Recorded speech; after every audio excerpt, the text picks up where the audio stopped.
Greetings, my brothers and sisters. One and all.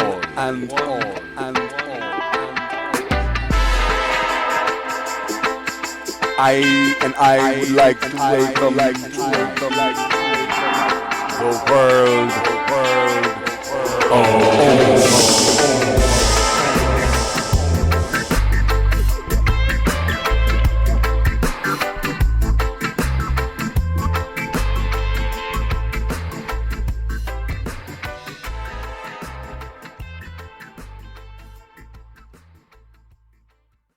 Sound. It doesn't have to be a word. Okay. It's I'll give you multiple words. It looks like it's going to be No, please, God, no. It looks like it's going to be a 4v12. Oh my fuck. I am twice as glad I took those weapons. But at the same time, you're not sure. You're not sure. No. Anything could happen. Hello. Hey, Boogie. Hello. She lives! They slowly congregate together. By our powers combined, we're a bunch of dead idiots. Speak for yourself. Po-jem knows how to run. Hey, so does Tamir, and he knows how to heal you all good, so if he's gone, you're all gone. Oh, well, you forget I am also a healer. I'm just a alchemical healer. I'm a dedicated healer. I like how. All right. This is gonna be interesting for sure. Yeah. Interesting's one word for it. Yeah. So basically, with Tamir, you're basically like you like to talk to people until they feel better. You're like a psychologist, you know. Yeah. But Po-jem's just carrying like 50 vaccines, you know, just in a bag. He prescribes the antidepressants. I deal with the therapy. Oh, that's amazing. I love this. Psychologist and psychiatrist. Alright, so. Oh god, my flatmate's got his alarm ringing right now, and he's gonna keep doing this for ages. He always just goes, no. That sounds horrible. The walls on this flat are paper thin. You can see light through them. Holy shit. That's... Not good. Yeah, that almost sounds illegal. I mean, listen, this place will do. It's close to the university. It's $130 a week. We have a cleaner coming in, and we have free unlimited internet. Plus, it doesn't leak or anything except in the washroom. Okay, alright. I mean, doesn't sound horrible. At least you don't have mold. No, it's the bathrooms here are cleaner than the bathroom back home, which has mold growing all over the fucking ceiling. We don't know how to stop it. You gotta rip out the whole wall and the all the original studs, any of the old wood, because once it's gotten into the framing, you're screwed. That's what I thought. Yeah, I believe when we did renovations, my parents just scraped it off and painted over it. Yeah, that doesn't work. I got the same shit going in my room, but I'm a renter. They came in and repaired it once, and I can see it's just like, nope, that didn't work. So it's some... I do have a bit near the window that's a bit funny during the winter. It goes all slimy, but I think that's an algae. None of those sound like ideal living conditions. Just put a bit of Genola on it, it's fine. You do a wipe down with water with a little bleach, and that generally kills most things. Yeah, Genola is like a specialized form of that. It's a product especially for that. You know, Bashiri, usually water mixed with bleach kills everything. Well, there are certain things that are, if it gets down into, some things are really tiny. And given the right surfaces, they can really get in there. And so you can wipe them down and you'll kill everything on the surface. But that little shit in the little crevices and cracks can stay alive. Yeah. Here's one thing bleach and water won't kill. Tardigrades. Nothing can kill a Nothing tardigrade. can kill a tardigrade. True. What the heck is that? A tardigrade is a water bear? Oh, a water bear. Okay, yeah. But yeah, this is my first flat, and my mum hates it, but I think it's a good find. Hey, also, if you guys want to know of a good place, or a place is a wrong word for it, but I guess a good book to see tardigrades fight, you should look up a comic book series called Paper Girls. I bought like all 4 of the first set of comics, and it's awesome. It's amazing. I think I've heard that name before, but I don't really know anything about it. I never managed to get into comics because, it's all like, where do I start? And it's like, well, first you have to pick a timeline to follow. Yeah, And I'm the same way.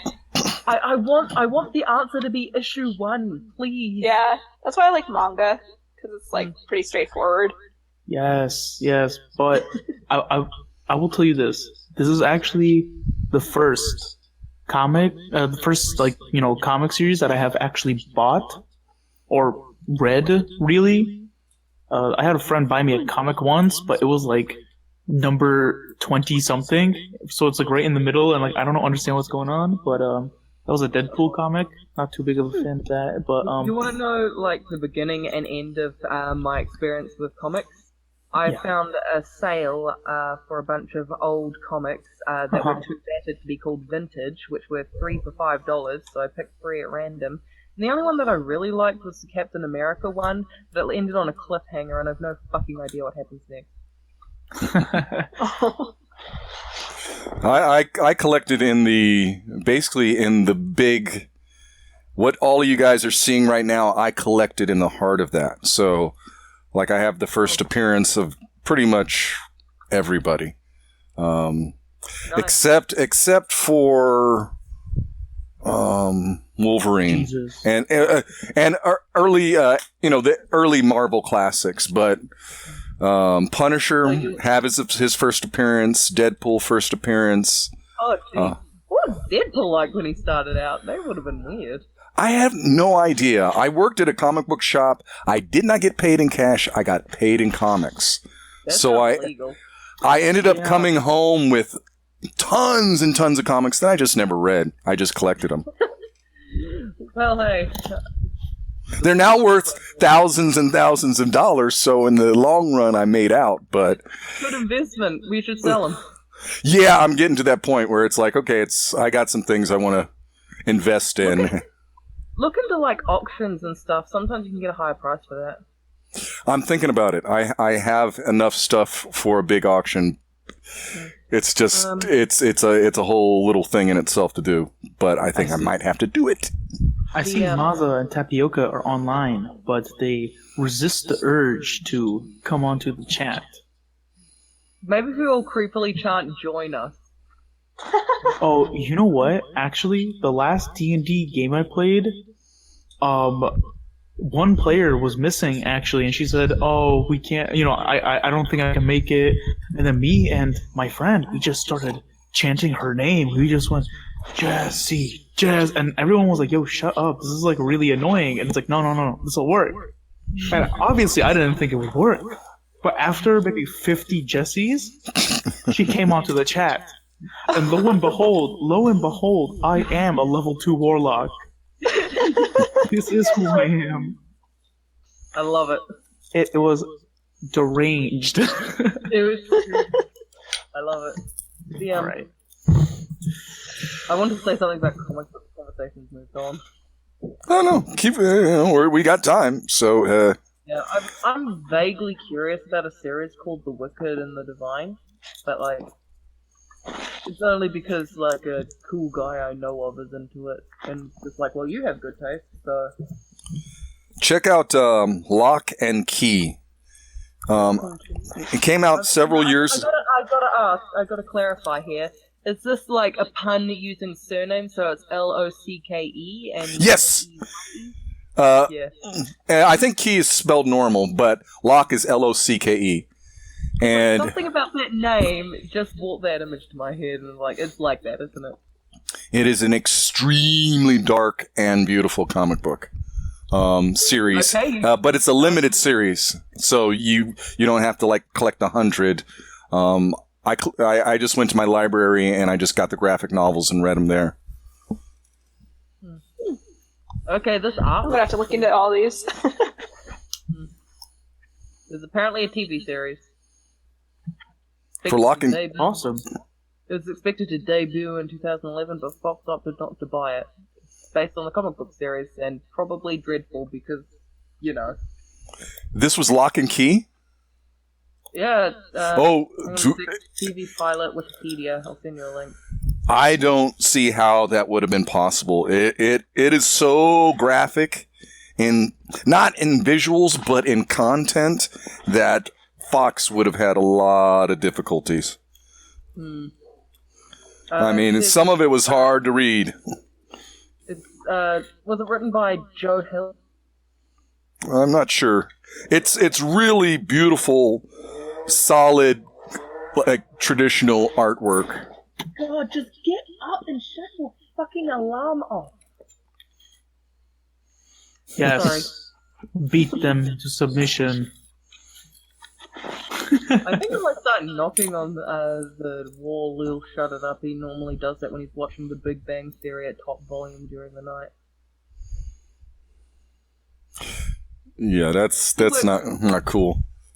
He works odd hours. But dude, use some headphones, seriously. Yeah. I mean, if you know you're that type of person who just sleeps through an alarm, I've lived with people like that, and it's just like, you know what, that's not cool. That's my dad. Your dad's not cool. No one's dad is cool. Oh, all dads are cool, unless they're an I asshole. think they're cool. Your dad's a lame-o. My dad's better than your dad. My dad could beat up your dad. Yeah, unfortunately, I'm a deep sleeper, so I have like maybe 8 alarms set, and Yeah, I'm kind of like that too. I yeah, have the fucking blessing of not even needing an alarm. I still have them, just in case, but I don't actually need them, because if I need to wake up, I wake up. oh, I'm good on you. That's awesome. I'm kind of the same way. My body, and I generally wake up at like 5 in the morning anyway. Even if I don't have to get up, it just.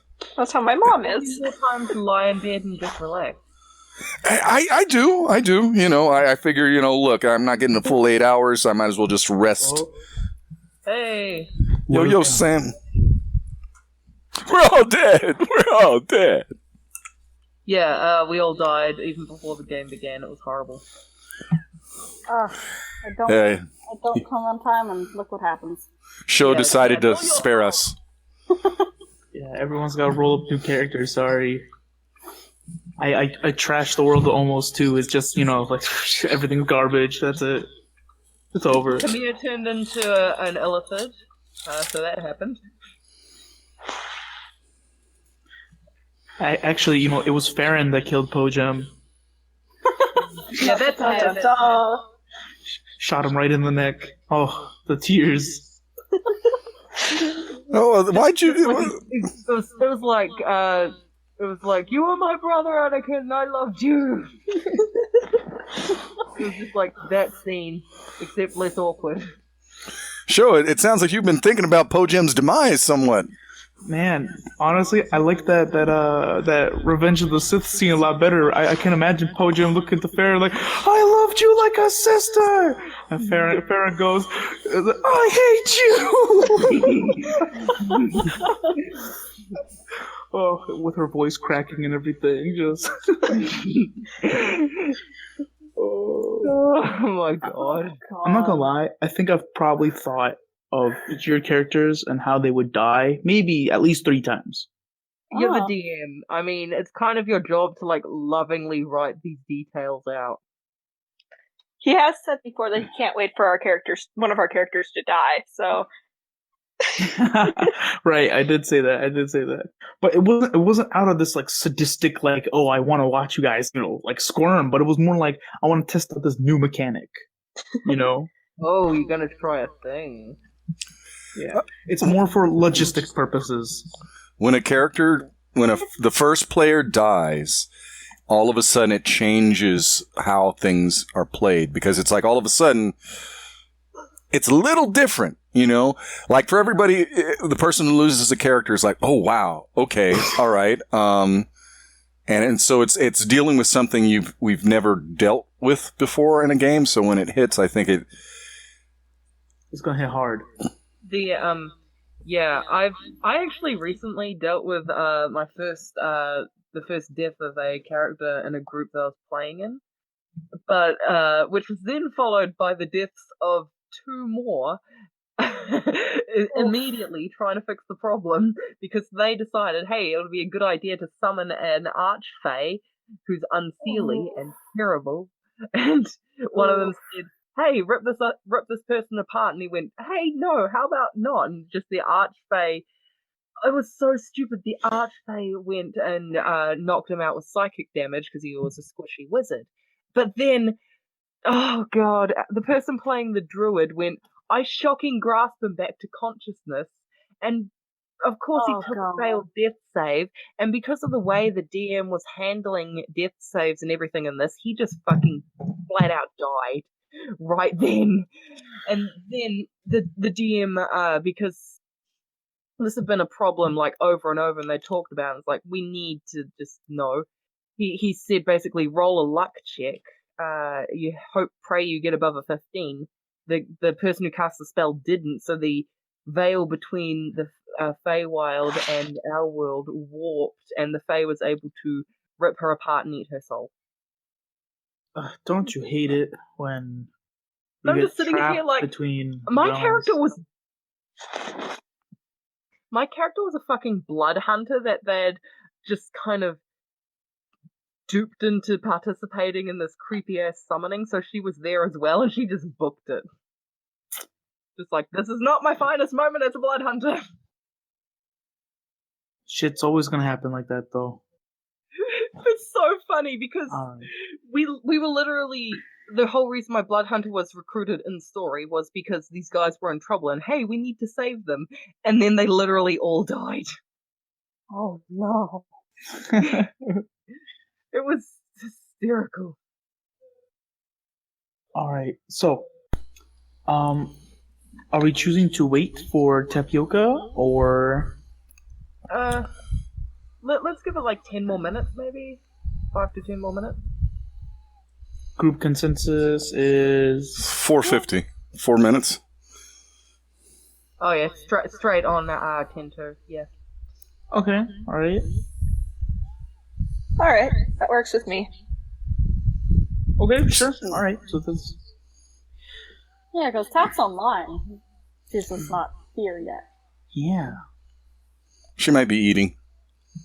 Probably. Oh, yeah, that's true, Oh yeah. Eat faster. Consume.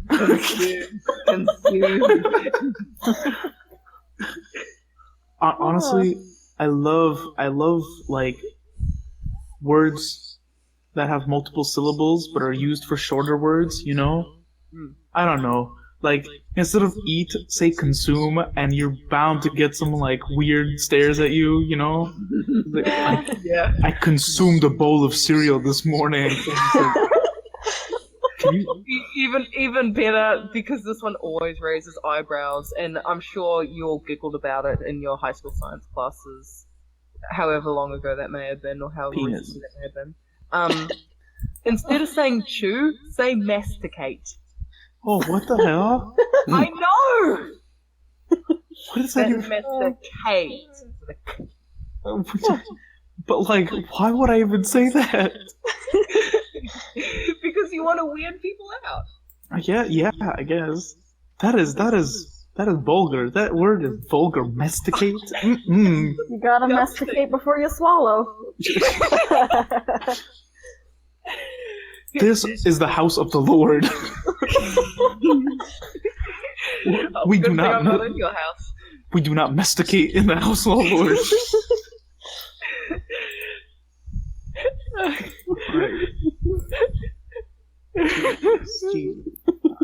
Okay. Yeah, science class is a ball for me.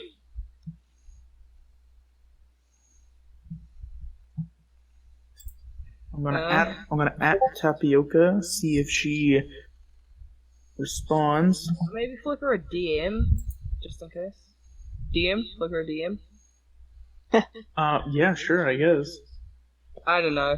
It's just something I try because sometimes that goes straight to your phone. I don't know how Discord works.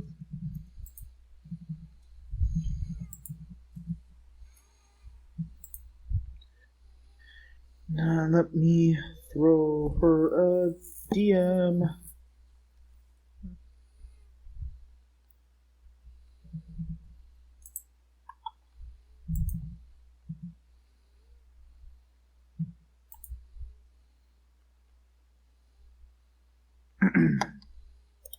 Have you guys ever read that manga, that horror manga, where like the people, like there's the holes in the cliff, and like the people. I've been sent a link to it, but I didn't manage to get into it because. How is it that she said holes in the cliff, and you immediately know what she's talking about? Because everyone talks about it, and I don't get it.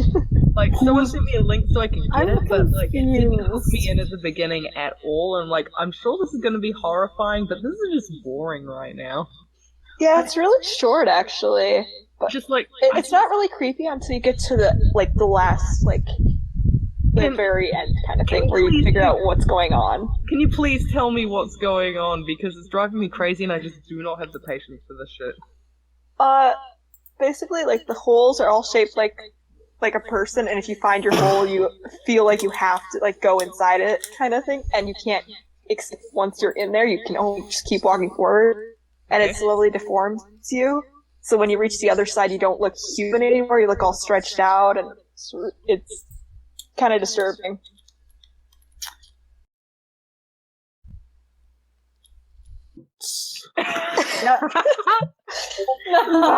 It's called Surely The Enigma of the Amigahara Fault.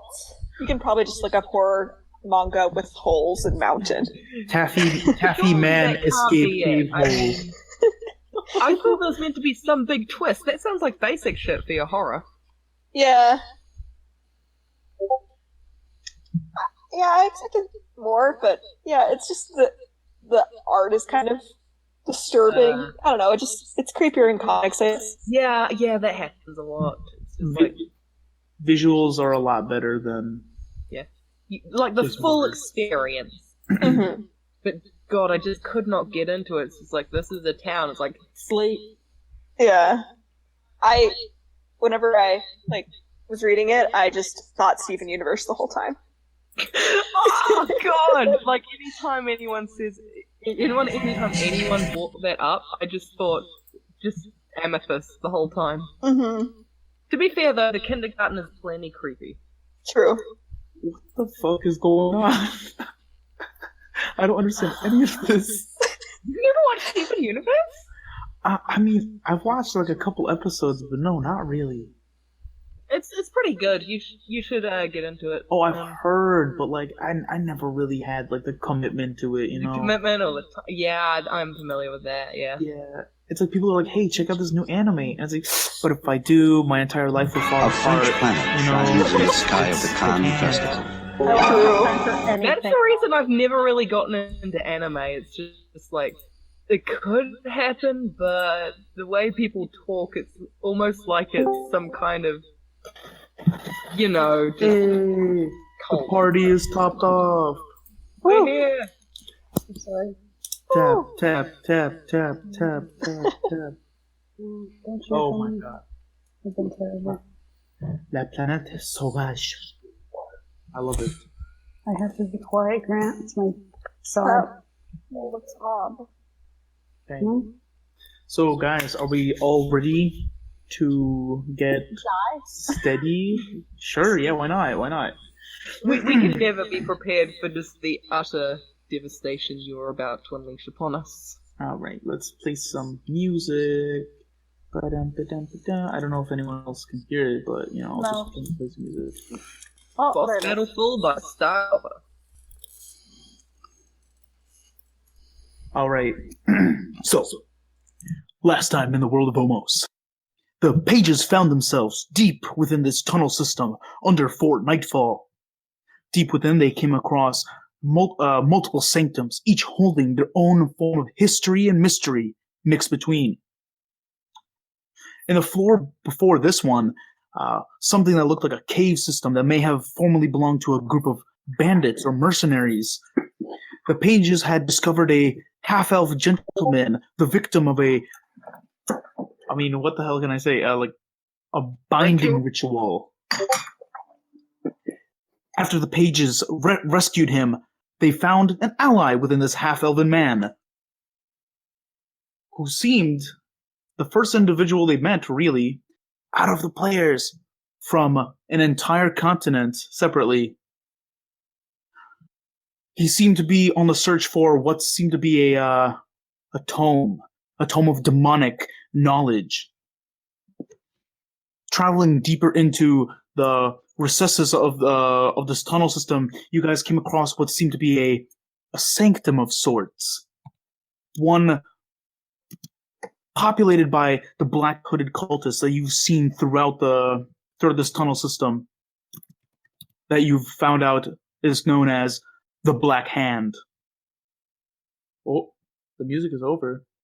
Just kidding. All right.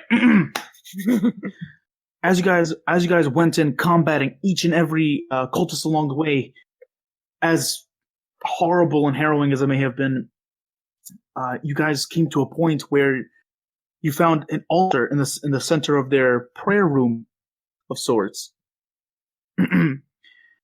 Po-jem, realizing that the center of the altar, this almost glass orb of sorts, was some kind of sealing key or some form of power.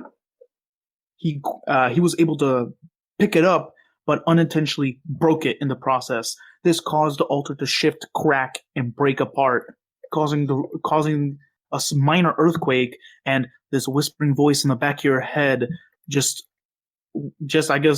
almost pleasurably saying, "Yes."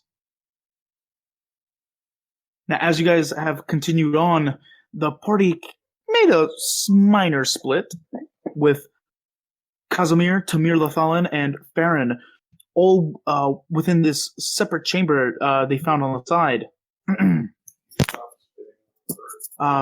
One that was filled with these skeletal bodies, an altar at the end with what looked like to be this strange-looking feathered armor, or armor that seemed to be blacksmith to make it look like it was covered in feathers. After picking up the piece of armor, Tamir, you unfortunately caused these skeletal bodies to awaken and acknowledge your presence.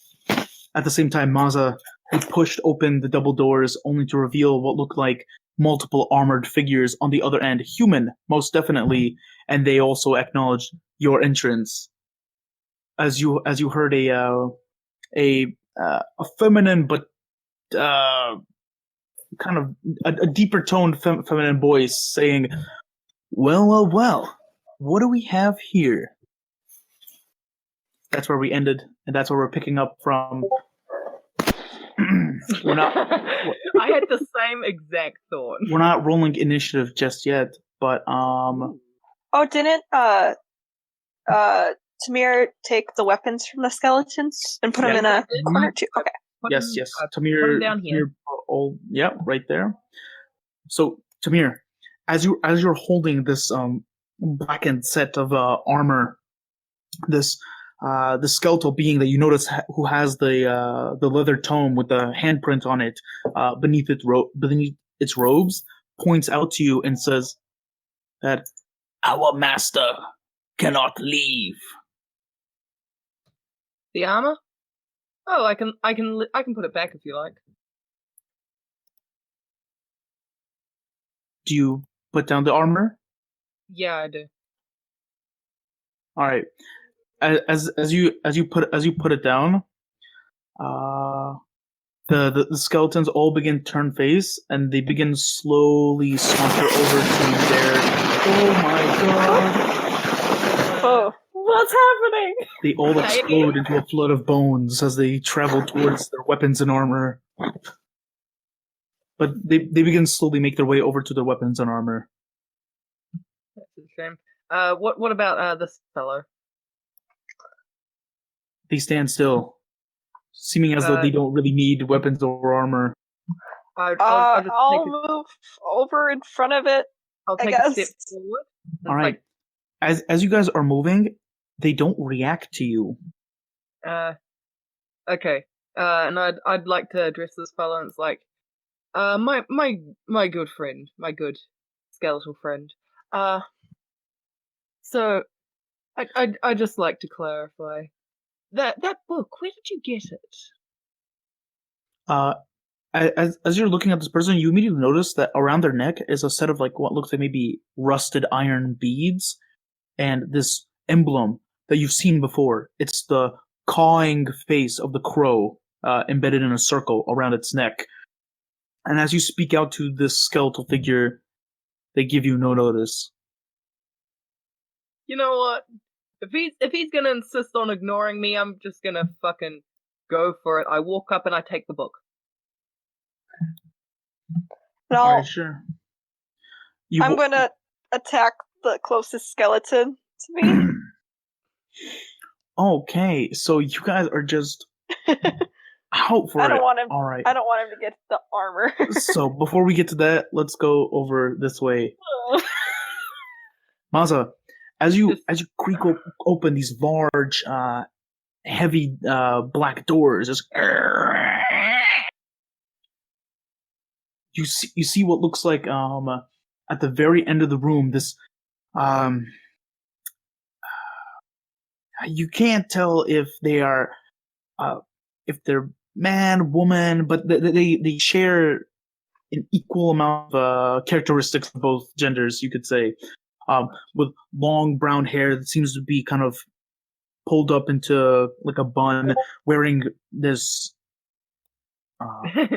darker, almost tarnished silver armor, a shield and a flail in one hand, just casually spinning around. You see that they're flanked by individuals wearing metal helmets, two of them wielding what looks like battle axes, two of them hold what look like longbows in their hands.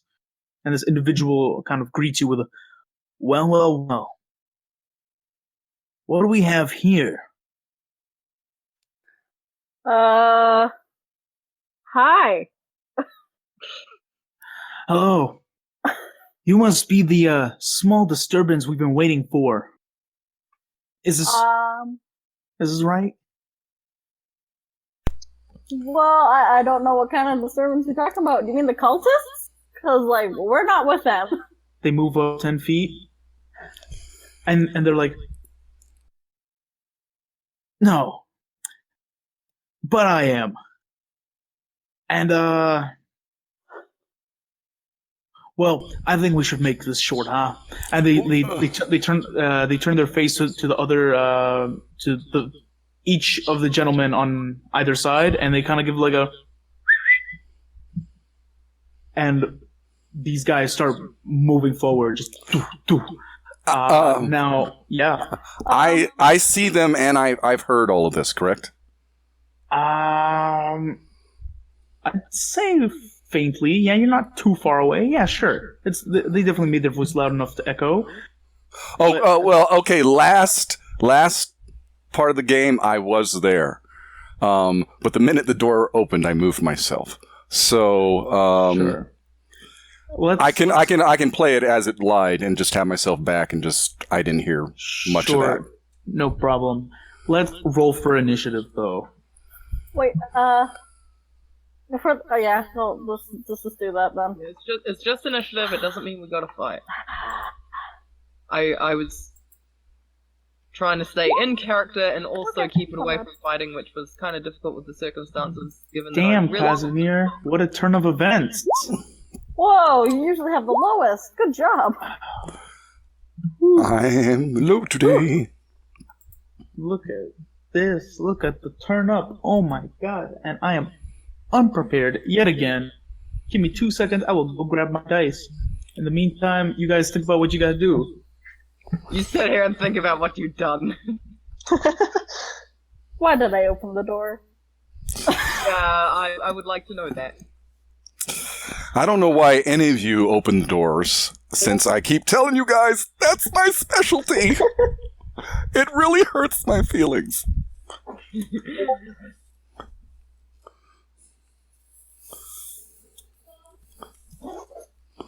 Could be. I mean, like, you could be controlling them, I don't know. The DM is currently absent, so do not expect a reply.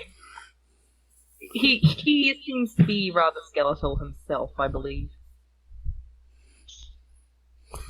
Sounds like a band name, the Scary Wizards. Alright, okay. So, are we all ready to go? No. Just a quick question.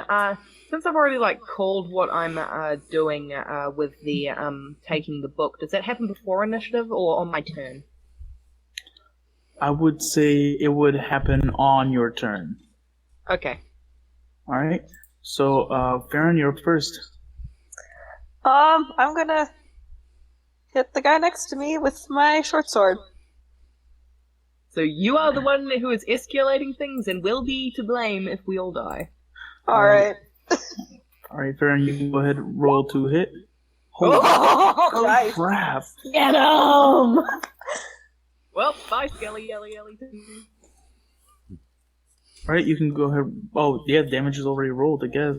So that is 8 points of damage in total. Alright, so as you swing out your sword at the skeleton, the sword embeds itself into the skull of the skeleton, and the bones creak in anger.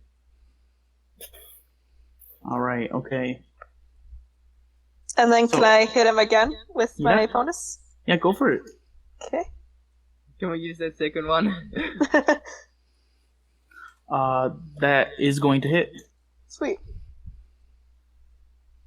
All right, so another 8 piercing. All right, so you pull back, stab once more, and as you do, as you stab the skeleton once more, you crack through the ribs and its spinal cord, and the skeleton falls apart into dust. And you hear Tamir go, "Holy shit, Scarface!" All right, is that your turn? I don't want it to get to its weapons. Yep, that's my turn. Okay. All right. So that's your Could we turn. turn the skeletons on the cultists somehow? That'd be fun. Casimir, it's your turn.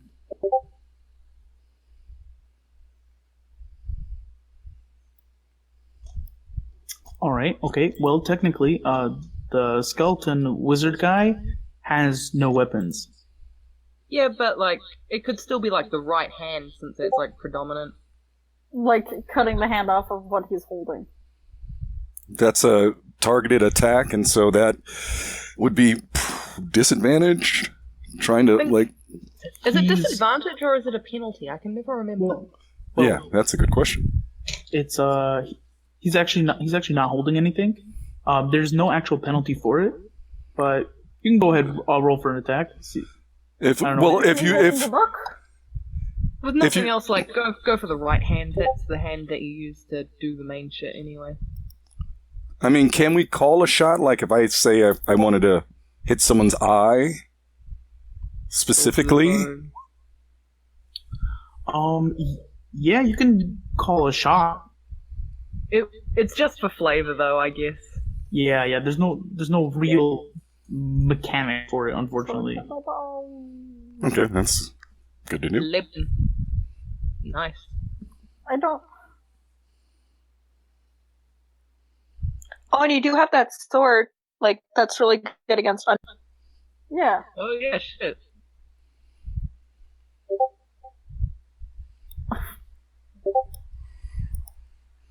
Gorgul.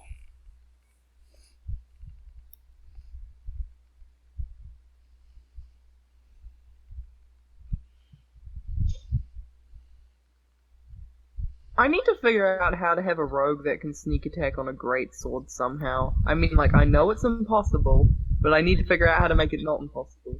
Because look at those dice. The problem with the greatsword that it can't be used for a finesse weapon is basically that it's just fucking heavy. It's If you could, massive. But, like, But- maybe if I Big made a and heavy. really big rogue.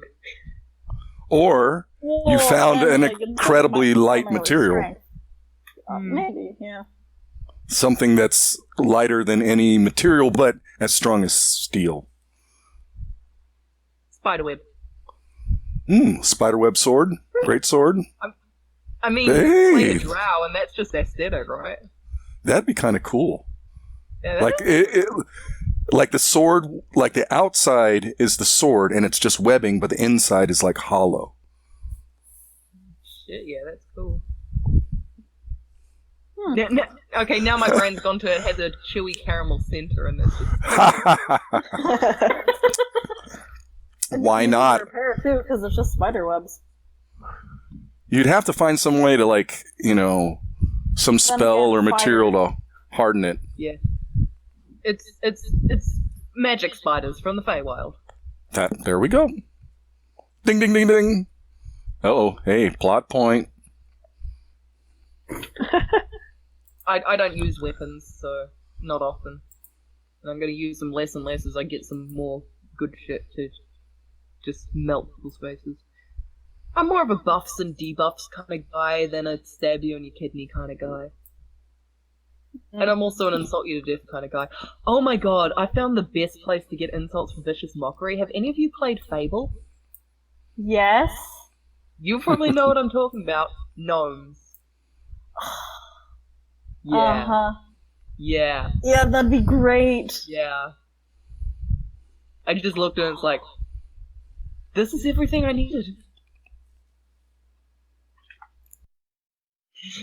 So yeah, expect some Fable gnome style insults. Oh, the spell I want to cast is gonna hit Fuzzy. He's just started to like me. I don't want to piss him off. Don't do it. I know Tap will go, do it anyway. Kaz can take it. Please don't do it. Kaz is tough, but he's also fluffy and soft. So Oh. we kind of have to protect him as much as he protects us. I don't want to put Kaz at Yeah, you risk can't because hit him I that like much. him. Like, I really like Kaz, because he's so nice. Oh. Now I definitely don't want to do it. Yeah, he may be too nice. That's my fear. My fear is that, it's going to be the classic story. Picks a dog and the dog still comes up to you. Oh, shit, that's right. That's dead on. That's so... Yeah. No one does that to my Kaz. Yeah, no. Oh god, I can't hit him. I don't have it in myself. And he's like one of those dogs that will like go after the big ones, but like no, you're not gonna survive. You are a toy poodle. He's our... There was Lassie. He's our Kazzy. Aww. Little angry chihuahua. Oh, he's a wolf. He's a wolf. He's not a chihuahua. But don't you dunk on chihuahuas. They are the devil. True. El Diablo. My cousins have this Chihuahua wiener dog Mix, and she is the most vicious thing. Have you ever looked in a Chihuahua's eyes and seen a hint of mercy? No. Have you seen any proof that they have a soul? Yeah.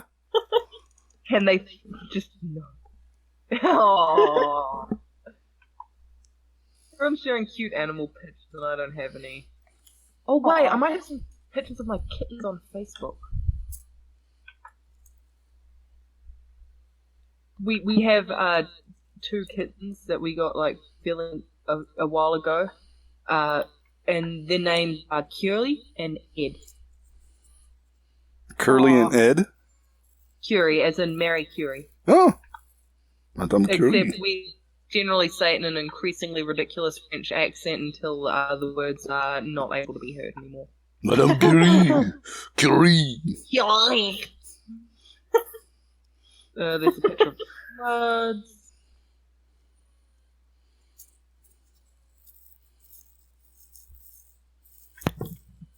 Hi guys. I greatly apologize for that.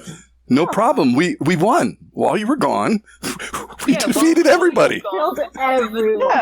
Yeah. Oh, that's great to hear. That's And great to we're hear. All right. Wow. Yeah, Somehow got the ability to rage back. And for some odd reason, we went up 2 levels. It's crazy. Yeah, and we gained like a few hundred gold each.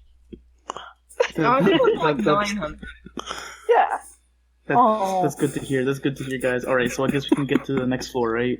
Yeah, totally. All right. All right. So now that that dream sequence is over with, we can get back to it. So, Casimir, you've swung out with your great sword. Okay, that's definitely gonna hit. That's definitely gonna hit entity for 11 points of damage.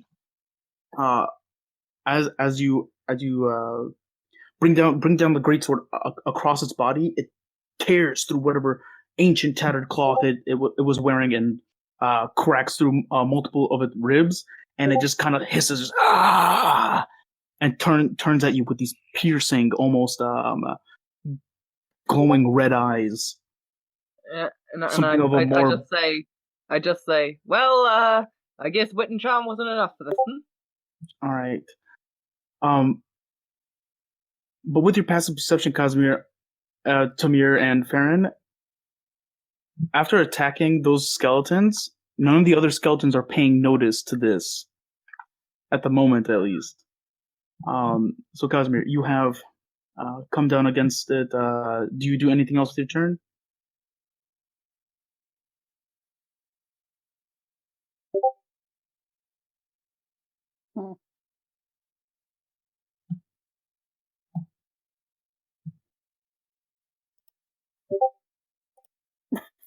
No. Okay, that's fair enough.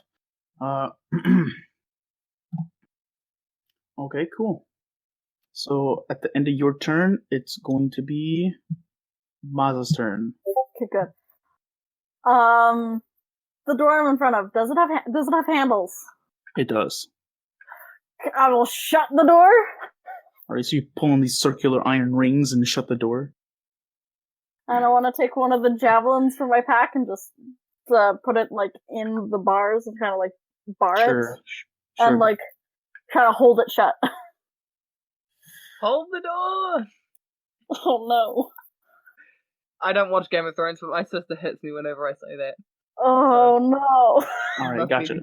So I'll say that'll take your action to close the door and attempt to bar it shut. Mm-hmm. Alright, is there anything else you would like to do? I'll just yell out, "There's more people!" What the fuck do you mean there's more people? Alright, okay.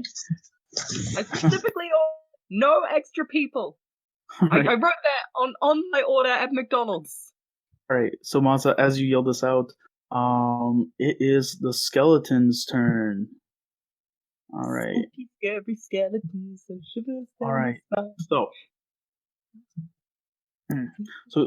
Casimir, the skeleton looking over at you. Let me see.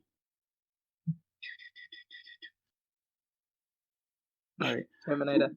you watch as this almost it begins chanting in this eldritch language, and every time it speaks one of these words, you almost kind of catch a small plume of feathers kind of pop out of its jaw. If I had third level spells, I'd counterspell them, but I don't. And as it does, let me see. As it does, you guys witness as I'm just gonna try and do this real quick. This is gonna suck. Wow, this is kind of really. All right, you guys watch as this entire area goes black. Oh, Of course. As from the center of the skeleton, this wispy darkness just kind of envelops all the light, swallowing everything inside of it. You guys feel okay, but Casimir, please stop moving. Now's not the time for dancing. All right, but Like, you can dance if you want to. You can leave your friends behind, but it's just not completely now. dark. Yeah, so it's completely dark right now. At the moment, let me see.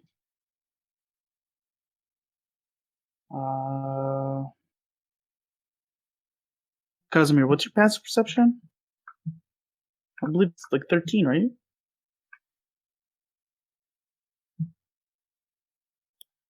Fucking shit. Mine's 14. Alright, gotcha. Well, alright, it doesn't matter. Oh, joy.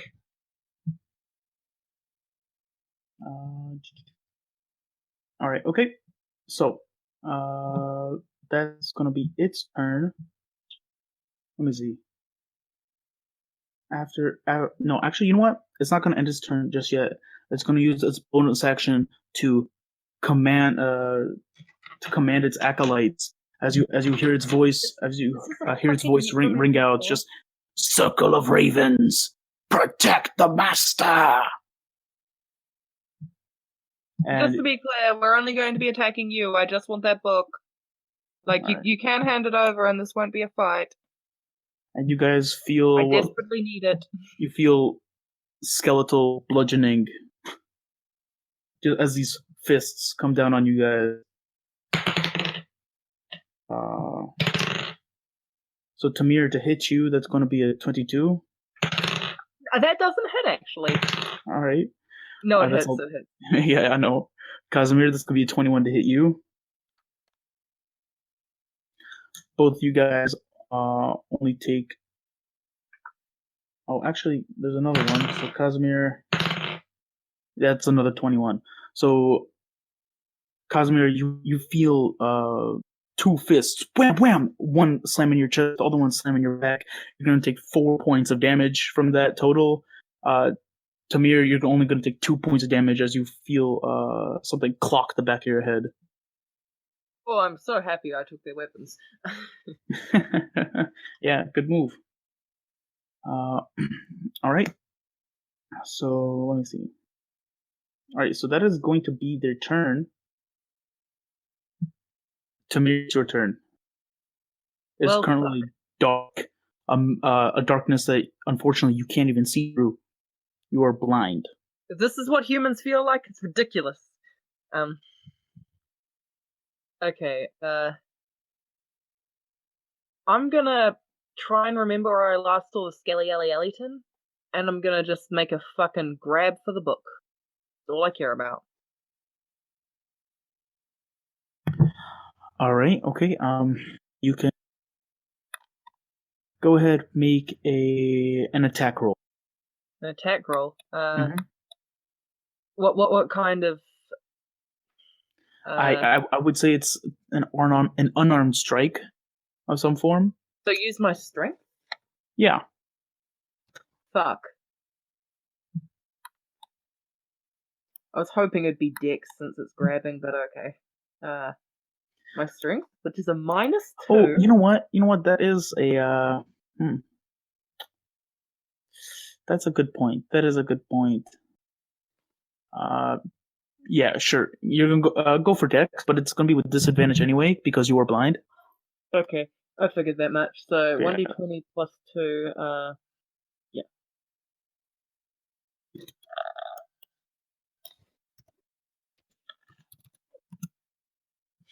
Okay. Wait, let's see if I get a natural one. Close! All right, okay. So you swing your hand out and you don't feel anything. It's as if it's not there. Fuck. Wow. Okay, in that case, I just kind of body slam this area to see if he's still there. You body slam into the area? With like my movement, just like you can use 10 feet of movement to move here to do that. If like, All right, sure. actually no, they're probably never mind. That's really dumb. I mean, no, it's up to you. If you want to move it's somewhere. really dumb. I just realized. Don't bother. Just flail wildly. Yeah. So I assume that was my action and all that. Yeah. Yeah, of course. Okay. That's not your turn? All right. Yep. I'll like to also say, Kaz, if you're still hanging around, get out of the fucking way. I have some thunder that I'd like to release from my dome. All right. So at the end, I need to remember to use everyone's nicknames. Why do I pick up a character tick if I can't use it, huh?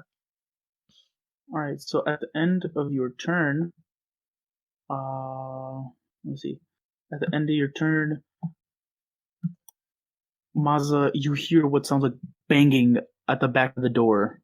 I'm holding it closed. All right, sure. Go ahead and make a strength check.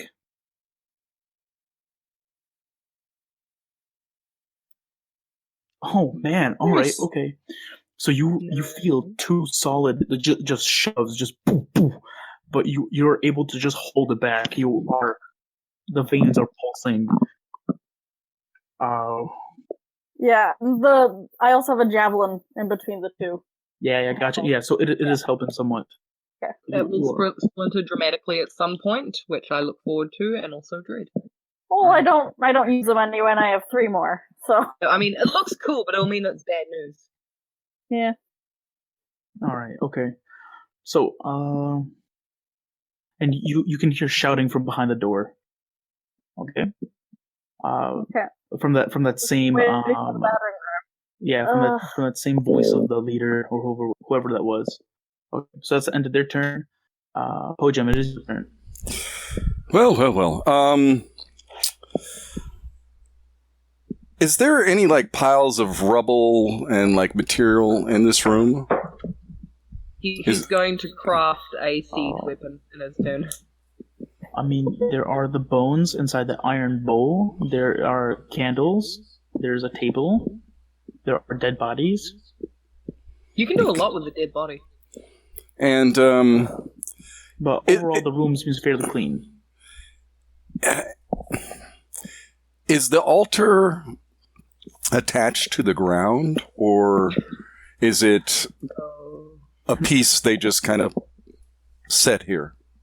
You can make an investigation check. Was it pre-installed? Did this come with the place? This IKEA altar? Or was this an add-on, you know? Yeah, gotcha. Is this like something they put on to just add to the value of the home? Yeah. So looking at the cracked and broken altar, which noticeably has thrown a couple of sizable stone around, you notice that the stone structure of the altar is actually very different from the stone structure of the sanctum itself. So you get the idea that it was actually brought here. Now, last 2 questions. Did the doors swing outward or inward? They swung outward. When Maza opened them, she had to push them open. So it would be pointless to use any of the stones to kind of... Yeah. You can throw them at him. That hurt. Or actually, no, sorry, that would be the reverse. You had to pull them open. Oh, so we did... So they opened inward towards us.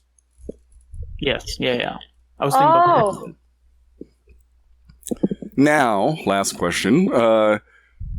Do I think it would be possible with Maza's strength and perhaps a little help on my side to push a chunk of the altar against the double doors?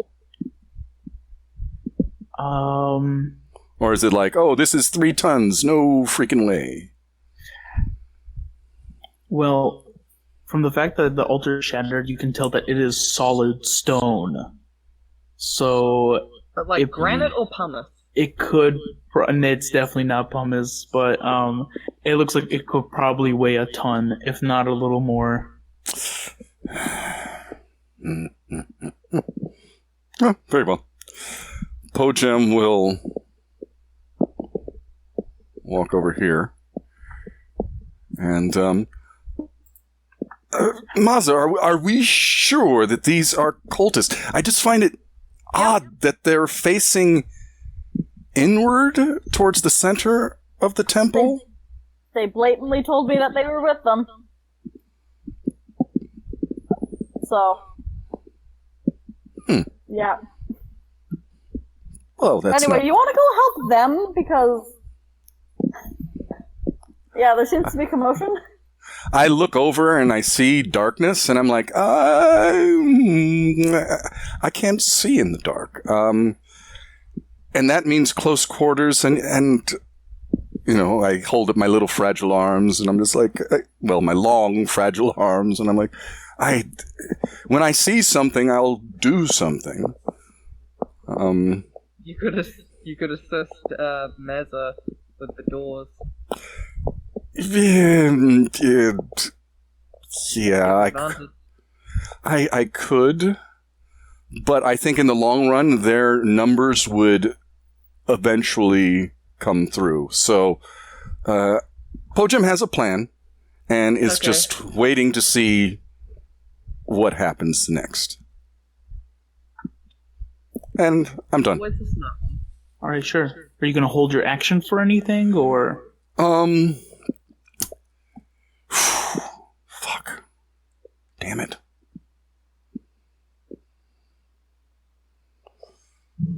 You know what? Fuck it. I will hold an action. Okay. Damn.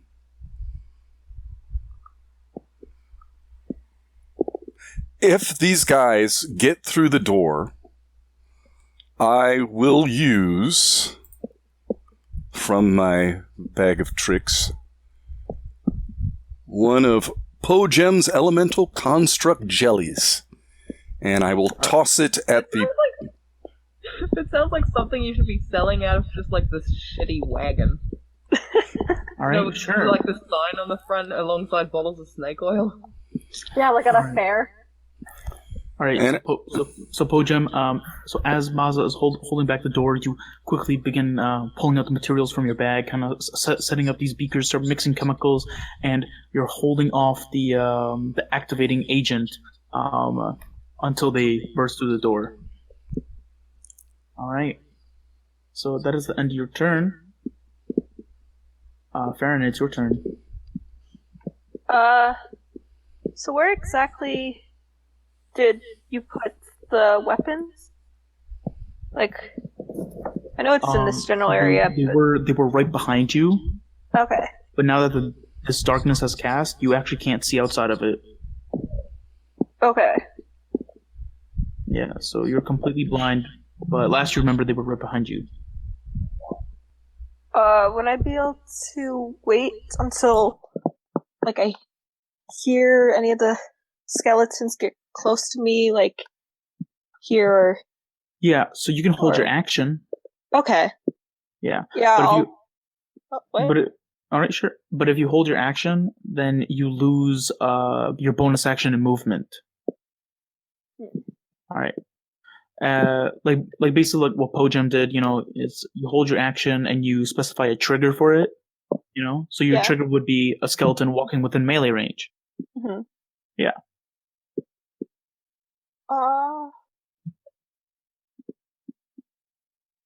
Is it just the square that's darkness? Like is the rest of the room like... You're not sure. Hmm. You are unable to see through the darkness. Yeah, I think I'll hold my turn and wait for one of them to get close and then hit it with my short sword. Gotcha, sure. Casimir, it's your turn.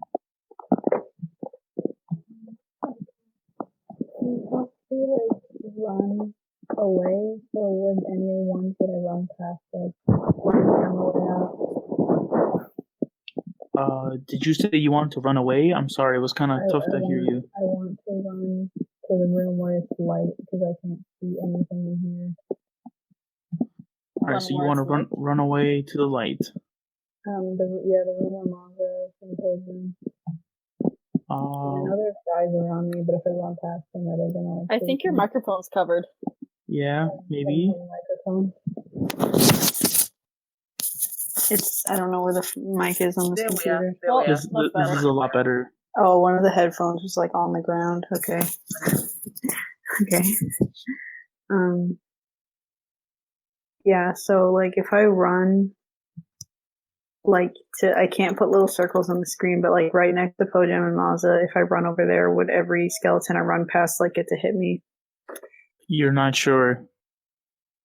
Here. Well, I don't like being in the dark. I'm scared, so I want to run this way. Alright. How far is that? 5, 10, 15, Right. 20, 25, 30. Yeah, you can move right up to Mazza. Yeah, right there. That's your maximum movement. Cool. That is, unfortunately, let's see. Oh, a 16 and a natural 1. I think the 16 hits you, right? Or no? Yes. My armor Alright. class is 16. Yeah, so you're gonna take 2 points of bludgeoning damage Ow! as you get punched in the stomach as you're running past. I'm getting hurt. I know that wasn't much, but like I've got like 7 HP. As you run out of the darkness, you notice this like skeletal hand that's like holding onto your leg, but like I'm gonna bite it. you don't know how. Well, it's not moving; it's just kind of Yeah. grasped onto you. Yeah, but like it's bones. Yeah. All right. Okay. That is the end of your turn, Casimir. I'm gonna go to Po-jem. It's your turn. I'm gonna take the long sword that's just been kind of chilling in my bag from that chest that Casimir almost died at. Yeah. And I'm gonna put it through the handles because that's probably a lot sturdier than a little javelin. All right. Sure. So you're gonna put that through the handles too. Yeah, and then I'm just gonna keep holding the door closed. Gotcha. No problem. All right. So that's your turn. That's all I can do. Oh, Alright. can I ask her what's going on here? There's people. They're trying to get in. They're not good, and stopping that. I'll help you hold the door closed as soon as it is legally my turn again. My female friend. All right. So. Could I? Mm-hmm. It's like 5 feet. Could I like drag him and like force him to hold the door with me? Or no? No, unfortunately not. Or you know what? Actually, I would have said that would have been your free action to put that item in there. So I'd say, yeah, you could try to grab him and pull him through. Why not? Okay, I'll do that then. All right, sure. So you pull him up to the door. That's the end of your turn. It is now the skeleton's turn. Oops, up in here. So yeah, so Tamir, you felt, smelt, and heard the sound of Casimir running out of the room. Tail between his legs. I'm so scared. Yeah. Can't see. There's nothing I can do. So he's left you here. That's fine. That frees me up to be a little bit crazy. Let me see. All right. So as he has left you here, all right, you feel something lash at you, almost like this, like a whip. Oh, lovely. I'm familiar with this sensation. Go on. All right. So, I'm a god. all right. So that is gonna be a 23 to hit or 22. Yeah. Damn, okay. That's only going to be 3 points of damage as you feel yourself get lashed. Wow. I'm wearing thick clothes. It's fine. All right. And then you feel yourself actually get pulled. That's new. Oh shit! Come on. Oh no. So I'm fucking shit. Okay, this is gonna ruin my whole fucking plan and day and ideas. Alright. So that's a 23 and a 7. 7 doesn't hit. Alright. So you take another 2 points of damage. Oh, I'm hurting real bad. Okay, good move with the pull there, because I was about to hurt a lot of things, but now I don't know where anything is. Alright, okay, so that is their turn. Tamir, it's your turn. Alright, do I need to have, like, sight to cast Healing Word on myself? I believe in the description of Healing Word, it says they only need to hear you. No, Okay. actually, it says a creature of your choice that you can see within range. Okay, so I can't see myself, so I can't use Healing Word. But if it's yourself, I'll say that's fine. Alright, so I'm pretty sure there's something near me, so I'm gonna, as my action, rub my hands and cast Thunderclap. Alright, in which DC direction? Constitution save. In which Everything direction? within 5 feet of me. Oh. Okay, gotcha. So it's centered on you. Mm-hmm. Gotcha, sure. 4 damage. Oh shit, natural 1. Oh my god, natural 2. And a 9. So they all take 4 damage. Alright. So they all take 4 damage as you guys hear this resounding kakoom! Almost as if a thunderstorm has just exploded within that unlocked chamber. Just shivering and crying. I'm gonna Healing Word myself and just kind of go, make sure they get all the bang for their buck they can. Healing Word. Nice little healing word. So I heal 8 points. Alright, awesome. Okay. So that's the end of your turn? Mm-hmm. Right? Or Yep. That's all I can do. Alright, cool. So at the end of your turn, Maza and Casimir, you guys feel the doors begin pounding again. Just poof, poof. I need one of you guys to make a strength check with advantage. Huh? Oh, The other one us? is, I think. 22. 22. Oh, sorry, just one of us. Alright, so you feel the doors fly open, and What? you We're 22? hold on. You feel the doors fly open, and for a moment, you can see what looks like 4 figures on the other side of the door, but you're able to shut them closed again. Ah! Barely made it. You barely made it. Don't like this. All right. So, let me see. So, actually, what's going to happen is, you guys instead of now shoving, you guys hear what sounds like metal against wood. Just There's a robot over there. Uh-oh. well, I'll say it's for Maza more. It's the familiar sound of axe chopping against something. Okay. Cool. Oh no. We're all gonna die. It's like, here's Johnny. Don't like this. Alright, but that's gonna be their turn. Po-jem, it's your turn. Okay, I got a glimpse of these folks beyond the door now, right? Correct. Do I think they look like Horn Lord folks? Horn Lord. You can make an insight check. Which check? Insight. That's gonna be plus your wisdom. No, it won't be. They're terrible people. These guys are like the SEAL Team 6 of the Horned King's just army, all armored up, much better suited to the cultists. It's not looking good.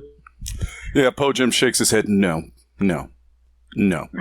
And walks over into this room and hucks and smashes the construct jelly into the pool of water. Into the pool of water. All right. And I will bring forth a water brown bear.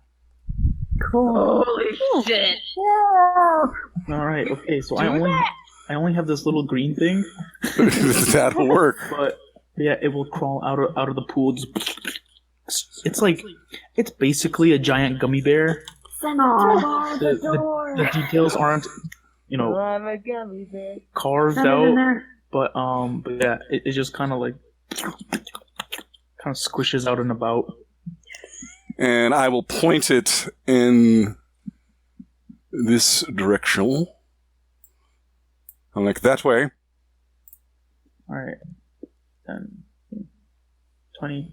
I believe the speed was 20 feet, correct? Or Oh, shit. I guess I should pull up these stats. oh shit! Actually, it's only 10 feet. Brown bears are slow. So as you That's call it out, disappointing. it makes outside the door. And it's Here moving. comes Winnie the Pooh. Yeah. For what it's worth, it's vaguely bear-shaped. Like the bottom half is not legs; it's just slime. Cool. It just has a bear head. Yeah, it has bear head, bear ears, but not very detailed. It's like a melted gummy bear. Oh, All pretty right. rad, fool. So that's your turn, Po-jem? That is... did I move? Let me see how You far I did moved. move. Yeah, but I want to see how far... It's only 20 feet. I moved like 15 feet, 20 feet. I'll move just directly behind my creation. All right, sure. Okay.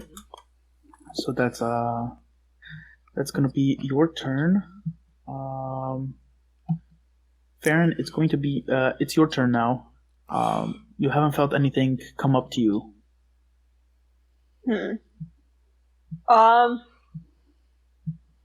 Someone hit the magic guy. I don't know where he is. Gotta love Yeah. darkness. Me neither.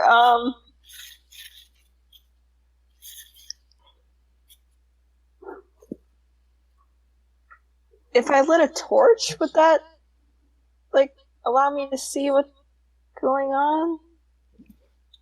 You could attempt it. Oh, right. Casimir, I forgot to Yeah? mention this, but after you left the darkness,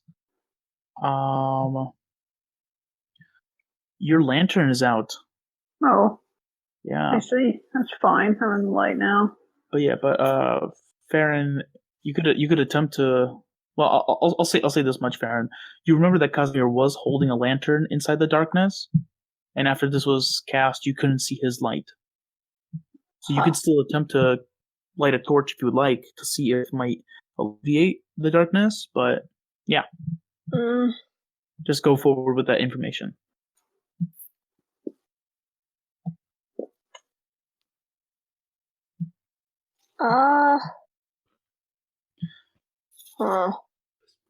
Would I be able to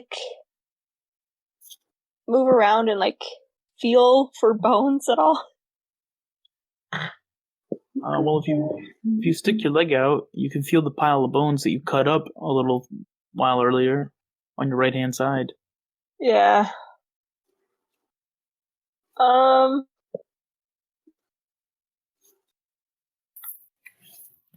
Oh, I forgot to roll a concentration check actually for the darkness. Oh. How much damage did you deal with the thunderclap? I dealt 4 damage with the thunderclap, so it'd be, I believe, 10? Ooh. Wow. Okay, that's an 8. So the darkness is gone. Oh, nice. That's a good job. Yeah, it looks like this magical individual has relocated to the a little farther away. I didn't think he was gonna be there. I thought something else pulled me away. You thought wrong. Kiss my ass! Kiss my ass, you sanctimonious bastard. Alright, so I'm gonna shoot him. That guy. alright, sure. You can go ahead and roll for an attack. Okay. Oh man, a 17? That is most definitely going to hit. Nice.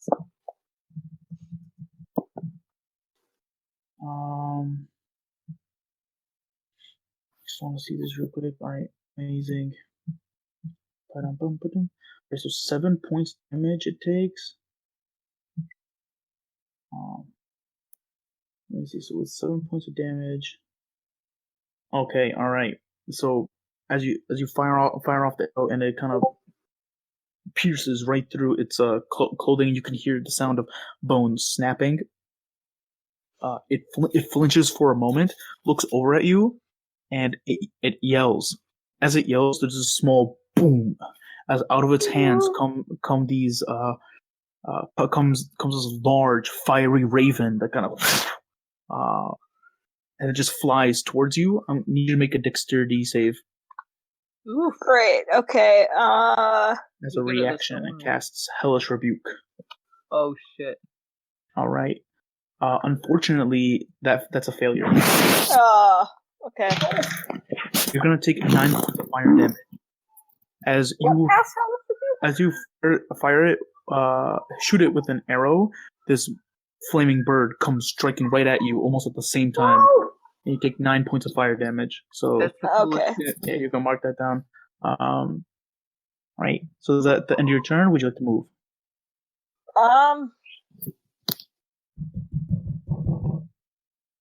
I'll move up just a little bit, and I'll hit this guy with my sword. Which one? The one closest to me right here. Sure. Go for it. That is your bonus action, so. Oh, nope. Okay. Wow. Just, the extremes. Alright. So unfortunately, as you swing with your short sword, rather quickly, it goes flying out of your hand. Great. Okay. And actually lands over here. Great. Okay. I just watch it fly, just like gravy.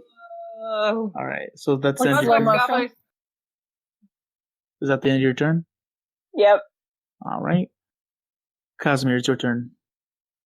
Alright. I guess I should just keep holding this door.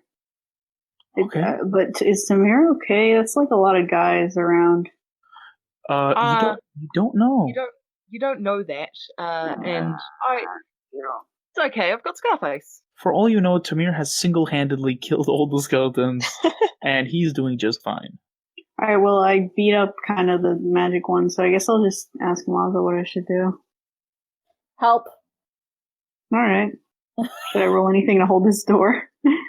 No. Just knowing that you're at the door is really what you got to do. If you're taking the help action, that's pretty much it. Alright. Okay. I'd do anything to help my friend. You That's got awesome. a friend. I love my friend. At the end of your turn, it's Maza's turn. Maza, what would you like to do? Well, the same thing I've been doing for the past 2 rounds is hold the door. All right. It's Okay. exceptionally useful. Gotcha. So I will both you. put another javelin in. Sure, you're just piling javelins into these like door handles just over and over and over again. I'm pretty sure Alright. one is broken at this point. Like, Yeah. you guys are still hearing the axes chopping from the other side. Right? So that's the end of your turn. The skeletons are gonna make their move again. Let me see. So the skeleton, let me see. The magic-y one, we'll call it. The magic-y one. Magic Mike. It's actually going to, let me see. Alright, so actually you watch as it waves its hands around and flings them at you, Farron. As it does, you see a small explosion of black feathers, and these ravens come flying at you, like spectral-looking ravens. Okay. And unfortunately, as they fly at you, you kind of flinch and duck, and the ravens completely fly over you and through the circles. They miss you. God, okay. Your personalizing of these attacks and shit is just the most amazing, and I love it. All right. I love how you say "unfortunately" when it doesn't hit them. The It's others. unfortunate for the magic mic. Let me see. The skeletons are gonna continue to beat into Tamir. Oh, so many jokes I could make about that. 7, 9 that they don't hit. Nope, I'm just dodging. This guy over here is gonna attack Farron. Natural 20. Oh, great. Sorry, Farron. You're gonna take 3 points of damage from that, Farron. This one's Okay. gonna move up to you. Punch you. That is a 12. Nope. Doesn't happen. This one is gonna move up to you, Tamir. Okay, that's gonna be a 17 to hit. Yeah, it hits. You're gonna take 2 points of damage. It's Yeah. looking a little rough here, yo. But alright. I couldn't be happier. So that's the end of their turn. Tamir, it's your turn. Thunder! Thunder! I cast Thunderclap. Alright, awesome.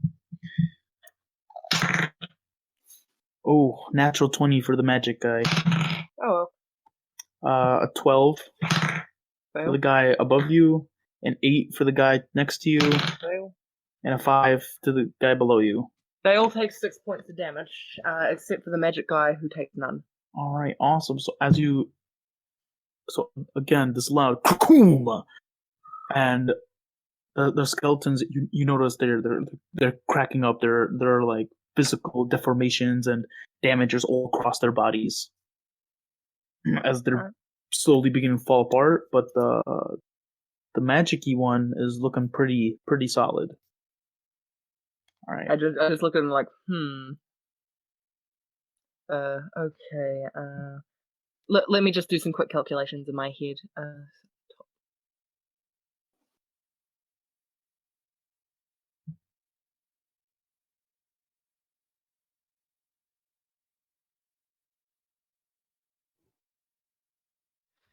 Yeah, I think you got enough hit points to stick this out. I'm gonna just sit pretty, everything I do is pretty, so. Yeah. Jealous. All right. So that's the end of your turn then? It's the end of my turn. It's not All like right. I can go anywhere. So after the end of your turn,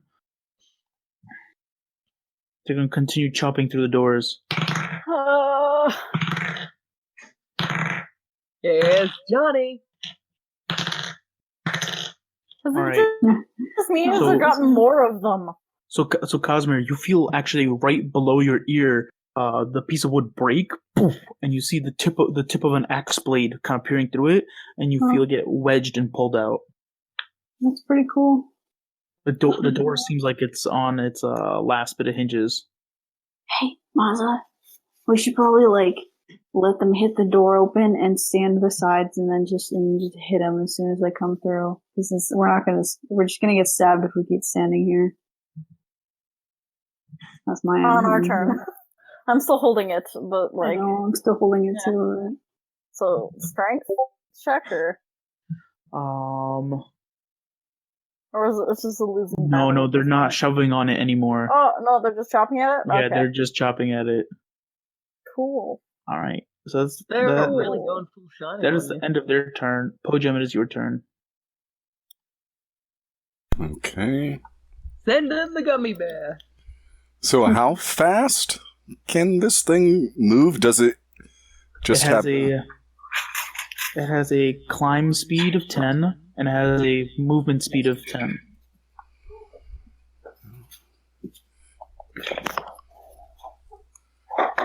Okay.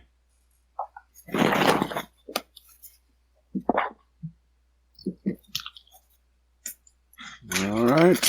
Well, I'll move it 10 feet. All right. Okay. So it's gonna go. Squishy. Now, which way do you want to go? Forward. Yeah. All right. So, Maza and Cosmere, as you guys are holding up the door, Cosmere, you see this large gelatinous bear start rolling through the halls. Don't like that. Don't like bears. Po-jem sauntering behind it. Smiling. It's strong but slow. So we should let them bust in here and face the bear, right? Well then. This door is about to break free, so if you want to get free, like, if you want to move. Alright. Alright. So that's end of Po-jem's turn, correct or no? Correct. I said that to Po-jem. Okay. Wait, said what? Sorry. Said that these doors are about to break loose. Oh, perfect timing then. Po-jem, it's your... I mean, not Po-jem, I'm sorry. Farron, it's your turn. I'm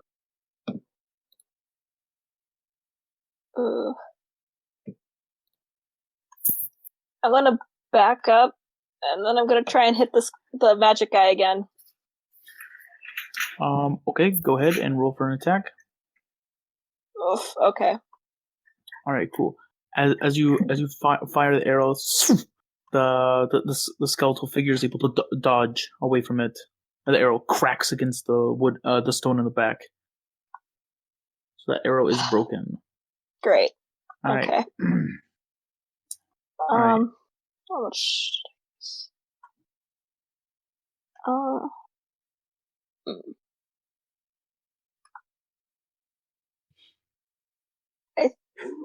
I think, yeah, that's all I want to do. All right. Okay. So that's the end of your turn. Cosmere, it's your turn. Alright, oh yeah, what was our plan, regarding the door? If I, step away, is it gonna bust open? I'd say you feel confident that it won't, because it's got 3 javelins inside of its door handles. No, it has 2 javelins and a long sword. Yes. 2 javelins and a long sword. Can I possibly, stand here and then, well, that'd be a waste of a turn, but I'm not really sure what else I could do. You can hold your attack, so when they come through the doors, you can hit them right away. Well, that's what I was planning on doing, standing here, and then just, as soon as they come through, I'll have my gun ready, or my sword or something. I think that's a good plan. Okay. I mean, is there anything I can do on this turn? Do you have a healing potion? Let me check my items.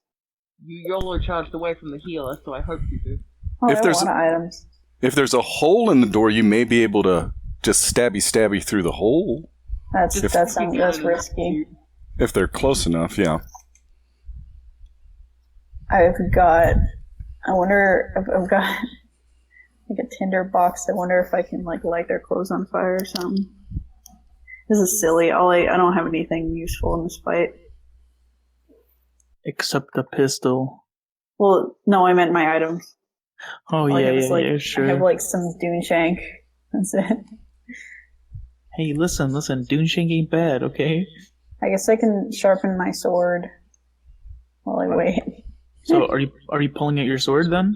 Yeah. Alright, so you have your great sword at the ready. So you're holding your action for what? As soon as they step in, you're gonna swing? Yeah. Yeah. Oh, sure. No problem. Alright, so that's your turn. Maz, it's your turn. I'm gonna step aside from the doors as well, because, it's getting pointless at this point. And I'm gonna get my axe ready. And as soon as they, burst through the doors, I'm gonna take a chop at them. Alright, cool. Yeah. So, alright, cool. So you're holding your action as well. Mm-hmm. At the end of your turn, the skeletons will continue now. The skeleton will move up to you, Farron. They both are. Well, yeah, pretty much. We'll say that. They both move up to you, Farron, and take their swings. Or actually, you know what? Not yet. They're not going to do that. They are going to move up to you, but they're not going to swing at you just yet. creature, the skeletal figure on the other end, will begin chanting. We'll begin chanting, and it speaks to you, Farron. Oh shit! And it says, "Embody the master. Take him from here, where it is no longer safe for him. Take him far away from what corruption poisons the land." I need you to make a wisdom saving throw. Oh shit! Oh, great. Okay. Oh! That was a big one. That is with advantage, though, because you are an elf. Oh, okay. You get advantage against charms. That's better. So that is a 15. That is a 15. So actually, that is a success. Woo. Hey! So you feel this strange, inhibition to trust the skeletal figure, but you immediately shake it out of your mind, throwing it to the fact that it's just some word weaving, demonic undead, some nasty. I'd probably creature of the dark. recognize that shit, and I'm like, "Oh, trick! I'd like to learn that someday." All right, so that's gonna be it turn, but the skeletons are going to continue to be into you guys, though. Oh yeah. Let's see. I've got that spell actually. An 11 for Farron and a 19 against Farron. The 19 hits. All right, so you're gonna take 2 points damage. Okay. Oh, natural 20 for Tamir. A 9. Oh no. And a 9. No, the 9 does not hit. All right, Tamir, you're gonna take 3 points of bludgeoning damage.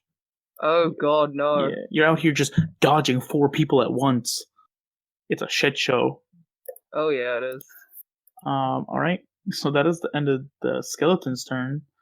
Tamir, it's your turn. I'd like to look at Mr. Magic Dude, and I decided to throw caution to the winds and go, you know, I could take care of that book for you, and I cast suggestion on him. Ooh. You cast a suggestion on him. Yeah, like, the book would be far safer with me. You should give it to me. Interesting. Very interesting. Okay. Let me just... Yeah. I don't know if the roll changes depending on whether they're in combat or not. It's right here, don't worry.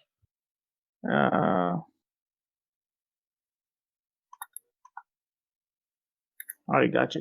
Okay, so the fact that they're in combat doesn't change anything. So make the roll.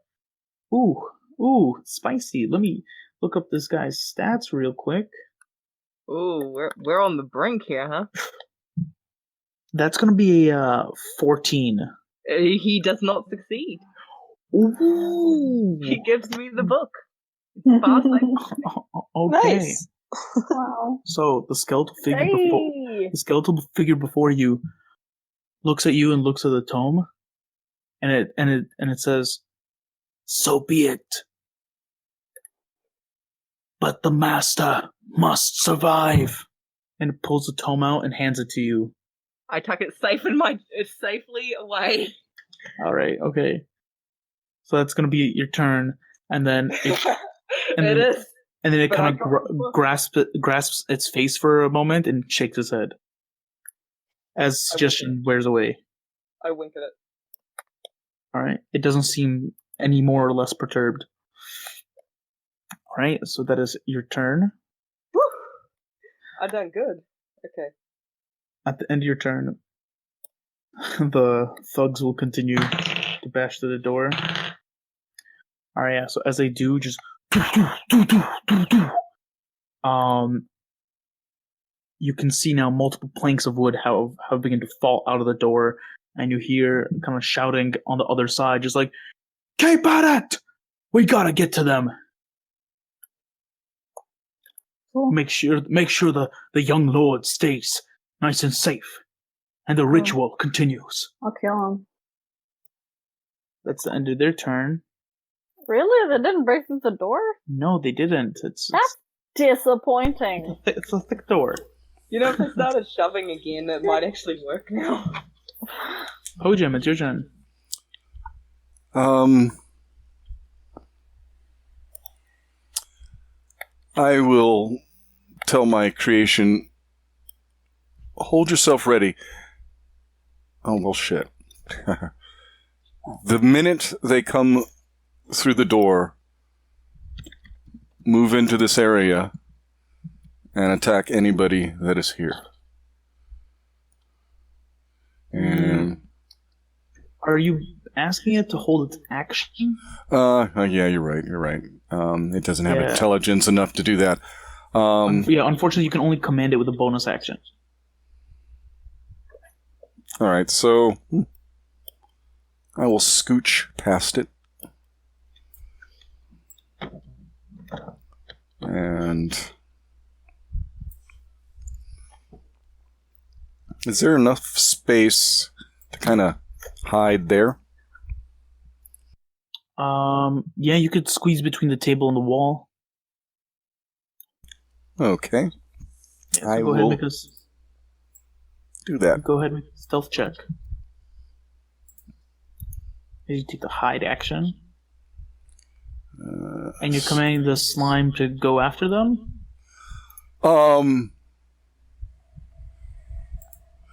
I tell it... Can I say... No, well, shit. I figure it's going to have to act after they come through the door, and that's just going to be my turn anyway. So I'm just going to tell it what to do when they come through. Okay, sure, no problem. Alright, okay. So that's your turn? And my stealth. Alright, pretty good. And yeah, that's it. Alright, that being the end of your turn, Farron, it's your turn. Okay, so back when I think we were still in Valishport, I bought that mysterious arrow. But it was twisted like a screw. Right, yes. I want to use that against the magic guy. Alright, sure. Go ahead, roll for an attack. Let's see how this works. Just like regular? Yep, just a regular attack. Oh, okay. Well... Alright, so you fire the arrow, and it kind of drills through the air, but it clanks and lands on the ground, unfortunately, past the skelly man. You can Dang it. It doesn't break, but... Okay. Yeah. Also, for my bonus action, I picked up a sickle from one of the cultists earlier on in the dungeon. Mm-hmm. Would I be able to use that? If it's a light weapon, I believe it is, so yeah. Yeah. A sickle is a light, simple weapon. Okay. Yeah, so it's a 1d4. And then, do I use my dexterity for that, or? No, it's strength. Strength. Okay, Oh, you gotta use the strength to sickle button. Oh, that's cool. Just putting that in real quick. Oh, and I'm hitting that guy. Sure. Right. So the armor was taken away, so this does hit. So Nice. you swing out and carve into it for 2 points of damage, and as you do, you kind of drag the skull down through the ribcage and break the skeleton apart. It has fallen apart. The necromantic energy not strong enough to hold it up. You reaped him grimly. Cool. All right. So that's the end of your turn. Yep. All right, Cosmere, it's your turn. Oh, okay. Oh, they haven't come out the door yet? No, they're still bashing into it, actually. I don't really know what to do. I don't have any spells. If I go over there, like I won't be able to do anything else. Should I kill the skeleton? Yes. Yeah. If you Okay. want to. You could attack and move back. You got enough movement. Oh yeah, that's probably true. That hit. I mean, it probably does, right? 16. What are you trying to hit? The skeleton. Oh, the skeleton. All right, sure. Go. Oh, right. Yeah, 16 does hit. 16 does most definitely hit. Cool. Help my friend. Going to damage. All right. So you embed. So Maza, you see Casimir run away through the corridor, and Casimir, you embed the blade into the skull of the creature. You pull it out, and it kind of turns to you with a split skull, like. I don't like that. I mean, he probably likes it, but I don't. He's like, Maz, I'll be right back, and then he goes and he does it, and then he goes running. He comes back. Screaming the entire way, there and back. All right. Fortunately, it misses its attack against you, so it's okay. Oh, sorry, I forgot about that. No, it's fine. It makes its attack and it misses, so Okay, cool. that paid off. Because it ran away. You wouldn't Maza, be it's able your to turn. get all the way back there, because that altogether would be like 40 feet, wouldn't it? Oh, okay, I guess I'll Yeah. stand in ambush like this. No, actually, it would be 30 feet. Po-jem Yeah. said I can Really? go over. Yeah, Yeah, because each one's 5, and it's like 1, 2. Oops. Yeah, it's 5, 10, 15. Yeah, It would be 30 Okay. feet. Yeah, 5, 10, 15, 20. Yeah. If he's moving diagonally too, then it would work with the Okay, 30. yeah. I've just Okay. realised I may be in a spot of trouble. Yeah. What? No. All right. Would it be a free action to like take some of the stuff out of the door?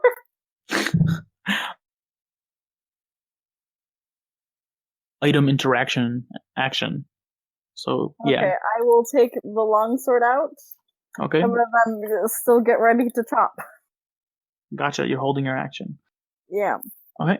So that is your turn. At the end of your turn, the Skelly. Yeah, the Skelly is going to. Let me see. Gosh, it's really reaching here. All right. The Skelly is going to use its action. I need Tamir. I need you to make a wisdom saving throw as it begins to ask you to put on the piece of armor in the back of the room to save the master. Oh shit. Do I have advantage on this? Do I have advantage on this because I have Fey Yes, you do. ancestry? Mm-hmm. Okay, so wisdom save. I wish I had proficiency in this. Oh yeah. Yeah. You're fine. You're resisting it just well enough. I'm just like, no, not again, thank you. All right. So at this point, it's yes. So it's gonna stay there then. Let me see. It's going to use its bonus action though.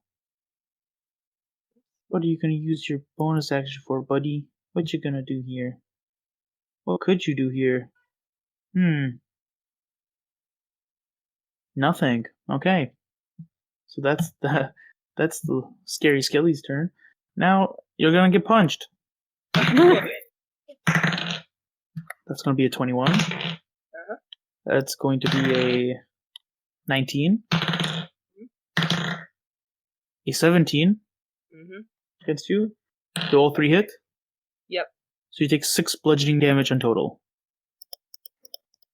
It's Farron. It's like you're seeing this little boy under like 4 bullies just getting trampled on. I'm getting dogpiled. They're just like left and right, just hooking him, punching him, just boom, boom, boom, boom, boom, boom. It's horrible. Ow. Farron, this skeleton actually lunges at you, attempting to grab you. I need you to make a grapple check.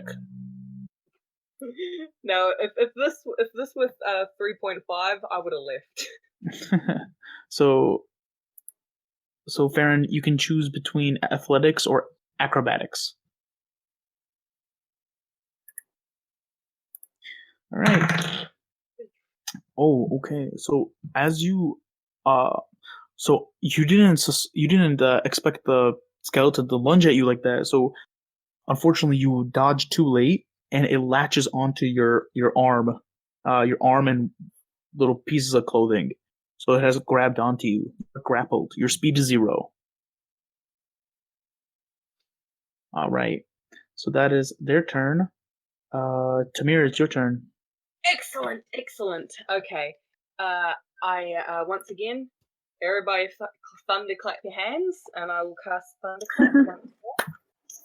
All right. Okay. DC 15 Constitution save, motherfuckers. Damn. 12. All right. So it's a 5, 6, 15, 12. The 15 saves. All right. So this guy saves. 2 points of damage to everyone as it's just. So Maza, Casimir, Po-jem from the other room, you guys hear just like it's just a repeated boom of thunder over and over again. Just I'm very worried. It's. I would also like to cast Healing Word on myself. Sure, go ahead.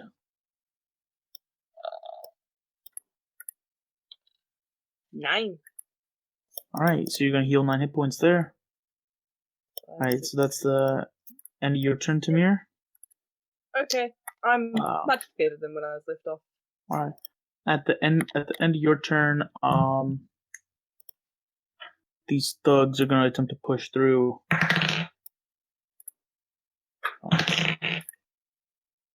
Alright, so as they do, you see one thug actually, he pushes both the doors open, fling them open. As they do, Maza, you can take your attack on them. Okay, I will do that then.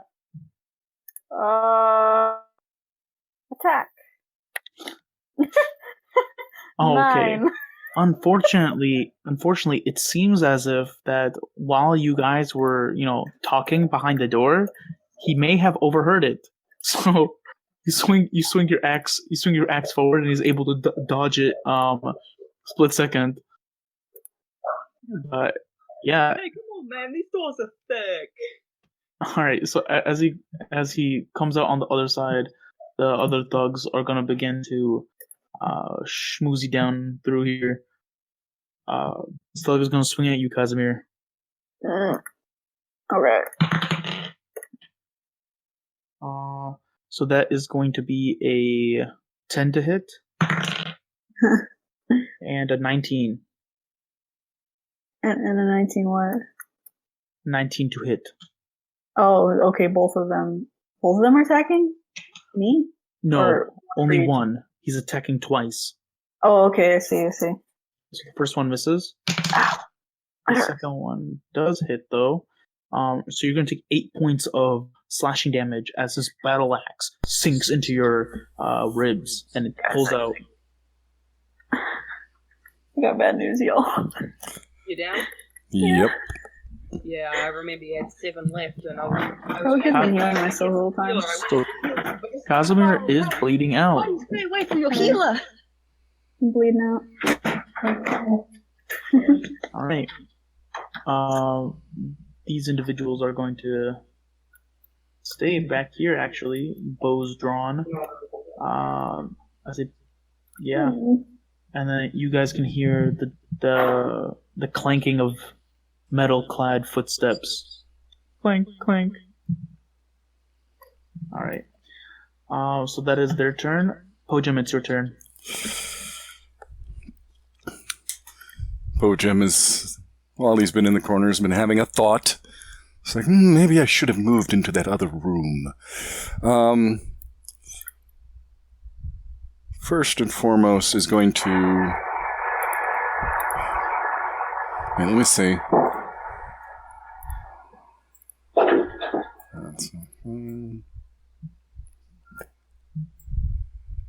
I believe if, with my movement, I can get to here. Am I right in thinking that? It looks just about 30 feet. Let me see. 5, 10. Yeah. You can do that. Okay. That would be 25 feet, actually. Oh, okay. I will move. Po-jem. Oh, come on. All right. Them walls are solid. All right. So you run off to the to the other end, right there, and you can see now in the room first time, just a small horde of skeletons taking on your 2 elven companions. I'm going to chuck an acid at that one. Sure. Okay.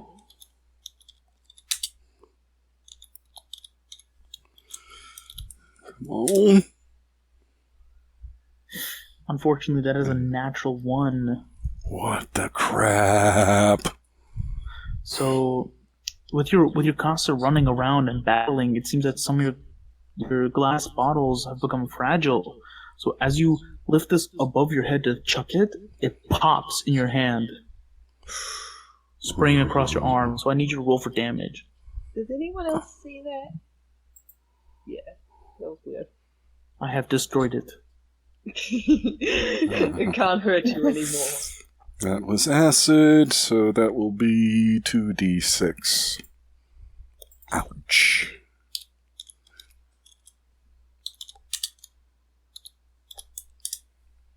Ah, my writing hand! Damn.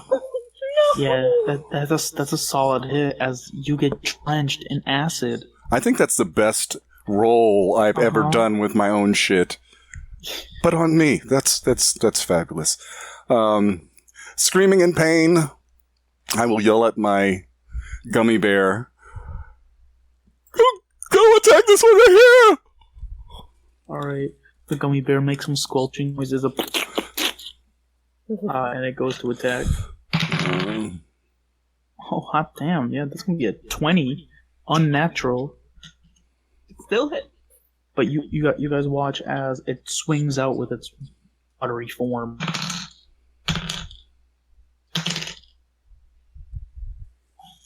$12 points of damage as it kind of just slobbers and swipes at the thug. And the thug is just like, holy crap! As he gets just hit by it. Just, eat their faces! Eat all of their faces! So he's a mad scientist. Good to know. Alright, so that is the end of your turn. That is the end of my turn. Baron, it is your turn. I'm gonna try and hit the one that's holding on to me with the skull. Okay, sure, go for it. Unfortunately, that's gonna miss. You're struggling to get it correctly, but you're scraping at parts of it that don't seem to affect the makeup of the skeleton itself. This sucks. You're just rubbing its leg. Can I use my bonus action to try again? It is a light weapon, so yeah. Okay. There you go. Alright, that's gonna hit. So you can go ahead and roll for damage. Alright, okay. So 2 point damage here. Plus your strength though. I don't have much strength. Okay, so that's 2 points of damage then. Yep. As you You don't scrape have against any the strength? skeleton. Guess not. She doesn't need it as a ranger, I guess. Oh, Yeah. there's children in my house. Ugh, I need to close the Hey, door. guys, check out my strength. It's a 6.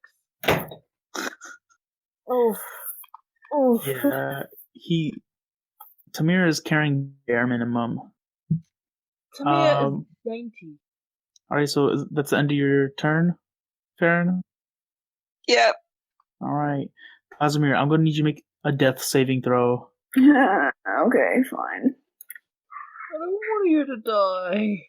Well, it's my fault. I forgot that I had no HP. Idiot. Well, you save. I'm bleeding. So Thinking about my family. yeah, They said I would never you're be still great. bleeding out, but it's not going too bad. Casimir, you can still see Mazza and Po-jem, and they're fighting on, but you're barely holding on here. All right. Yeah, my dad said this would happen, so. Oh, well, that's the end of your turn. Oh. Mazza, it's your turn. Oh no, I'm gonna attack again, because that's all I can do. All right, go for it. Goddamn, that's gonna hit. Yeah, that's 13. Cause I realized that my radiant damage only happens when I'm raging. Ooh, So. tricky. Yeah. All right. That's better than nothing, right? Yeah, 13 points of damage is nothing to laugh at. This guy is not looking too good now. He's looking hurt. Not as good as my usual, 28. All right. Yeah, you kind of slam into him with the great axe over and over, and he's just eating it, and he's just like, ah, shit. Eating it. Right. Can I intimidate him as a bonus action? Because, why not? Sure.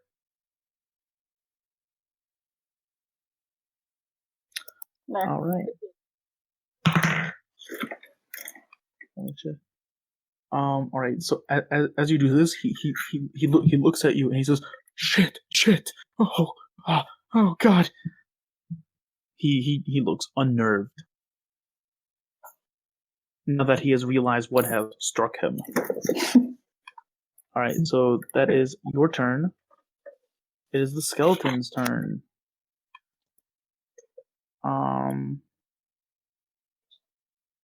All right. So the skeleton is actually, let's see. So at this point, it is going to cast a spell against you. All right. So Against who? Tamir, you notice as the skeletal figure kind of begins. Their hands begin warping, and they send these spectral, bird-like creatures, these ravens, out at you. That is going to be a 24 to hit. Don't even ask. You know it hits. You're going to take 8 points of necrotic damage as the small swarm of ravens begins flying around you. It begins pecking at your flesh, Tamir. You take 8 points of necrotic damage, and you are no longer able to regain hit points. Damn. Until the beginning of their turn, or no, it's until the start of your next turn, which is actually not that far off. Yeah, it could still be very, very bad. So, the skeletons will now attempt to. We'll say 2 of them are going to attempt to hold you down. The other ones. So the one that attempts to punch you, that's going to be a 12. Doesn't hit. All right, so you're able to block that off, but I need you to make a grappling check. So either athletics or acrobatics, as these skeletons try to grapple you. 2 are trying to hold me down. Do I make 2 or just the 1? Make 1. I'll give one of the skeletons advantage, so you don't have to deal with too much. Oh, wow. Alright, so as the skeletons go to lash at you, you're able to kind of buffer them away, making sure that they can't grab onto you. Alright, Right. Awesome. Excellent. I'm at 4 hit points. This skeleton is gonna attempt to bite you, Farron. That's going to be a 10. So it just kind of gnaws on your hardened lip. Just like... I'm so glad it's my turn next because I just had a flash of inspiration. Alright, Tamir, it's your turn. I'd like to turn to this guy, the big leader guy, and say, okay, I don't like the fighting. I'm very sore, very hurt. And you seem to want this armor to be put on and taken away? As far as I can tell, that is something you desire, yes? What if I just promise to just get it out of here? Because I don't want to fight anymore.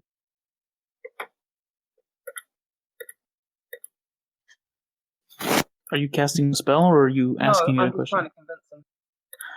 Oh, gotcha. Let me see. Make a persuasion check. Come on, Bard. This is my first persuasion check. It better be fucking good. I'm a bard. Did that not roll? I'll try it again. Okay, so the first one's a 21. Oh, I don't see the results. They just keep popping up over and over. Oh, weird shit. I swear to you, it's a 21. You will see it. I see it now. There's Okay. the 21. 9? All right. Yeah, Well, I'm a bard. That's Holy fucking crazy. shit. The lowest you can roll is a 10. But all right. So the skeletal figure at this point lowers its arms, and it turns to the other skeletons, and it says, "Circle of Crows. Bafa, yield." And it looks down at you, Tamir. And it says, "So be it. Release the master from his corruption. I will see what I can do about that. Release us from this prison." Alright. Okay, it worked. Woo! Farron, the skeleton lets go of you. I go, Scarface, please don't do anything stupid. Just please. Alright. Farron looks at you and says, "I only have 2 things in this life: my balls and my word." In that case, I'd like to pick up the armor, which was somewhere around where I am, I believe. You set it down, didn't you? Yes. So Okay. you set it down over here. I thought I might have set it down when I was walking up, but okay, completely your call. All right. Okay, So in that case, that will affect my movement, because I'd like to pick up the armor and start heading back. So that's 5, 10. Gotcha, sure. I'm not going to move my token there to pick it up, but I can only move. Yeah. 15, 20, 25, 30. And can I see my poor fuzzy friend here? Not from that angle, unfortunately. Okay. Not with Po-jem also there. Alright. Okay, Alright. so I will add into my inventory creepy-ass raven armor. Sure. Yeah.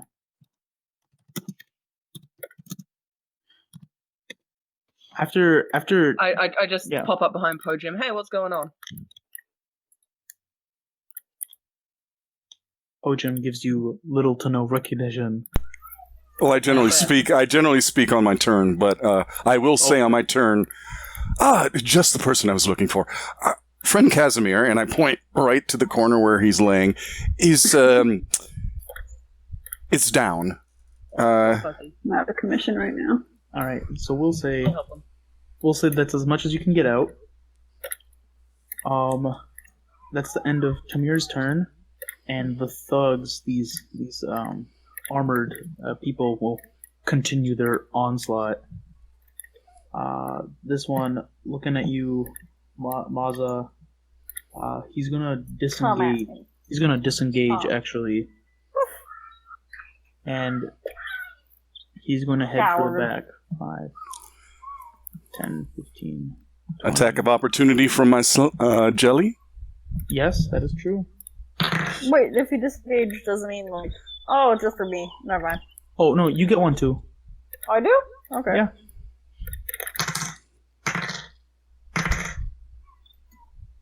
9 points of damage. That's gonna hit. Roll for damage. 8. Oh, so he takes another 17 damage total with the slime's attacks as well. He's not looking good, actually. And as he continues forward, Maza, looking around the corner, you see this individual look off at the guard, at this thug as he's running past them. They turn around and swing their flail, and they smash them in the back of the head. Oh god. And you watch the thug drop to the ground, and you hear them hear them hiss, "Coward." Okay, so that's the kind of person we're dealing with. Oh, great. All right, this thug over here is going to move up to you, Po-jem, Mm-hmm. and is going to attempt to swing into you twice. Ow. That's going to be a 16 That hits. and a 8. That does not hit. Alright, god damn it. Po-jem, you can take 3 points of slashing damage as the axe scathes you.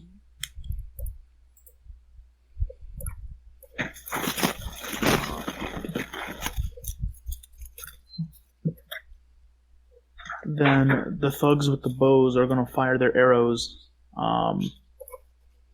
This one is going to move over here, and they're going to both fire it at the bear slime. And only one of them hits. 6 points of damage it takes. Okay, Yoda. Jesus Christ. Alright, yeah, the slime is pretty beefy, so it's gonna last a while. But it just, or actually no, it's immune to piercing damage actually. So the arrows just kind of, just gonna just float into the bear and just like, He's kind of just sitting there wiggling. He's tougher than the average bear, isn't he? Yes, yes. So that's their turn. Po-jem, it's your turn. Okay. Man.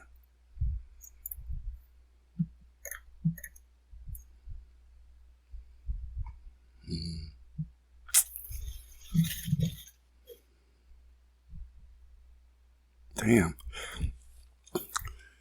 Po-jem right now is thinking, should he just try to run, or try to heal himself, or try to attack?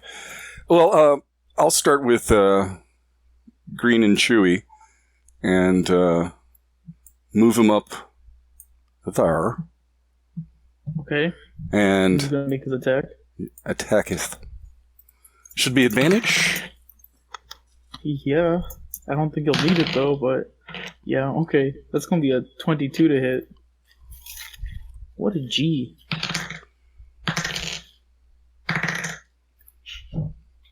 Wow, that's 13 points of damage. Okay. As What the shit is that? As it just begins to swing at the thug. Alright, so that's its turn. What are you doing? On your turn? Po-jem is going to do what he normally does when faced with an opponent, and that is move away even though he will probably get hit.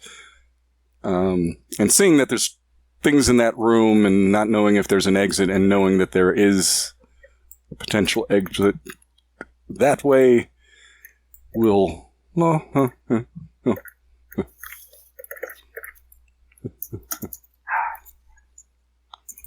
and move there.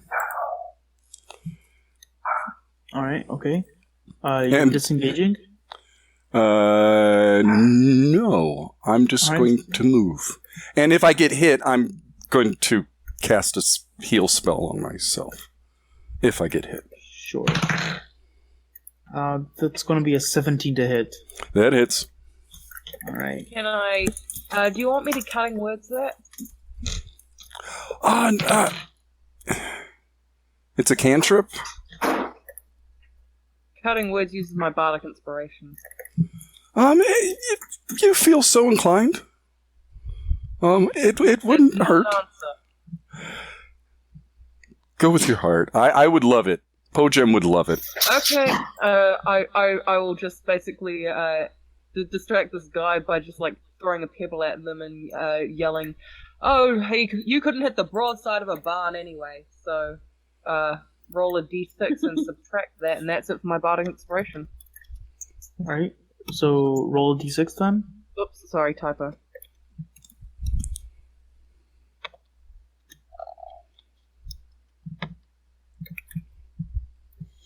So 17 take 3. And that would be a miss. Whew. Alright, okay. So that's a 14 total, and it does miss. For future reference, though, you have to use cutting words after the roll, but before it's confirmed whether it's a hit or not. Okay. But So it's if fine. It's everyone fine. could just take like a beat to confirm your attacks and stuff. Oops, sorry, that was a mistake. If you could just like take a second and not immediately go at hits or it misses, I'd appreciate that. But the attack And you misses. So, Okay. Po-jem, is that your turn? Is that Po-jem's turn? Yeah. Damn it. I should have done Alright, something else. All right. Yeah, that's it. Alright, Farron, it's your turn. Where is my sword at? Your sword is It was still... somewhere around here, right? Your sword is still actually over here. Oh yeah, you did say it was over there. Okay, see how far can I move?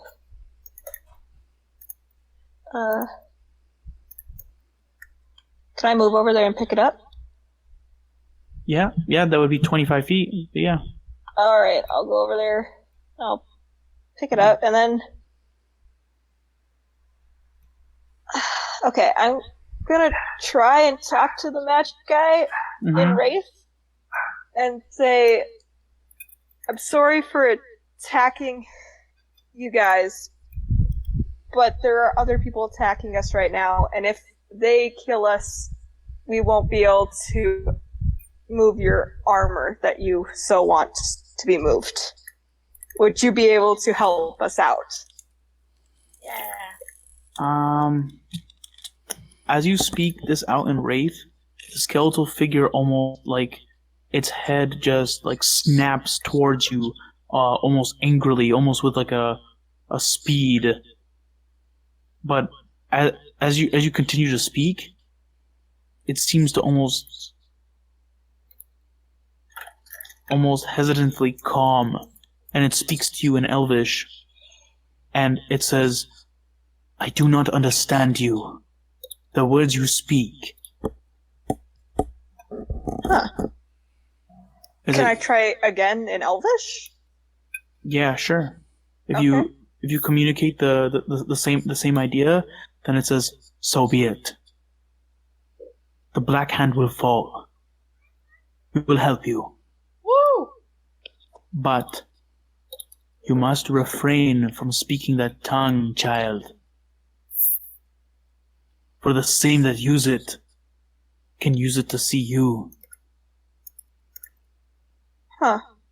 Good to know. Alright, What so... the fuck does that mean? What language were you speaking in originally? Wraith? Right. Ooh. Alright, so that is your turn then, Farron? Yep. Alright. I'd say you probably have a bonus action left, and you have 5 feet of movement. Oh, I'll just move the 5 feet down, and... Sure. Would I be able to grab that arrow, too? Yeah, sure. Okay. Then Alright. I think I'm good. Okay, so that's your turn. Casimir, I need you to make another death saving throw.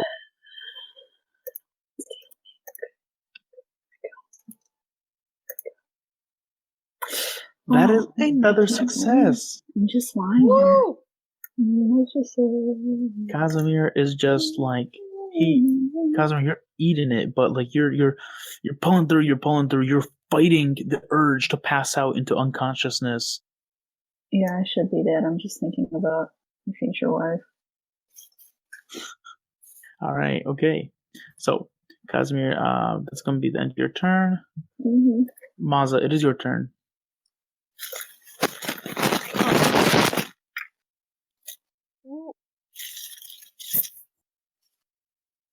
And I'm gonna attack. Mm-hmm. That is definitely going to hit. Sorry. The 25 is going to hit. Yeah, the first one. All right, so 11 points of slashing damage as you swing into the guy. It lands across his chest, and he shoves the axe back, and he screams, "Ah! Ah!" Looking at you. He's gonna draw this long curved blade as he pulls out a scimitar. Cool. All right, is that your turn? I mean, doing a medicine. No, never mind. A check is an entire action, isn't it? For the attack, yes. Okay. Yeah, I'm good. All right, okay. So, at the end of the turn, the skeletons will go as the scary skelly will lift up its hand, and it says, "Circle of Crows, go! Beat the heretics back!" And the skeletons all kind of groan in unison as they almost chant the name Sorkala. 5. Sorry, 10. Oh, good. As the skeleton moves up here, 5, 10, 15. This one moves up here. This one moves. I think nothing's stopping them from getting their weapons now if they want. Yeah, that's true. But the skeleton is going to go ahead and attempt to bash this guy's face. With advantage, because he's flanked. Awesome. This guy gets clobbered in the nose, and he's just like, "Oh shit! What the hell is that?" Oh, it's our army of the undead, didn't you know? Alright. So, Sorkal, as he's now named, is going to move up to this point, and they're going to point at the they're going to point at the thug now trapped between the giant bear slime and the skeletal army, and it says, "You heathen have chosen the wrong temple to desecrate." And you watch as they flick their hand forward, and this bits of frost and snow begin spilling out of their palm, and it's almost like a ghostly face spills out of it and attacks the thug. This is very new to Meza, Po-jem, and Kate, isn't it? The thug fails his saving throw and takes 5 points of cold damage as he begins to be enraptured by these icy claws, and he's just like, Okay, so that's the skeleton's turns. Tamira, it's your turn. Okay, with how movement works, would I be able to move here? Yeah, you would. Okay, I move there. I take the disengage action. 5, 10, 15, 20. Okay, so yeah.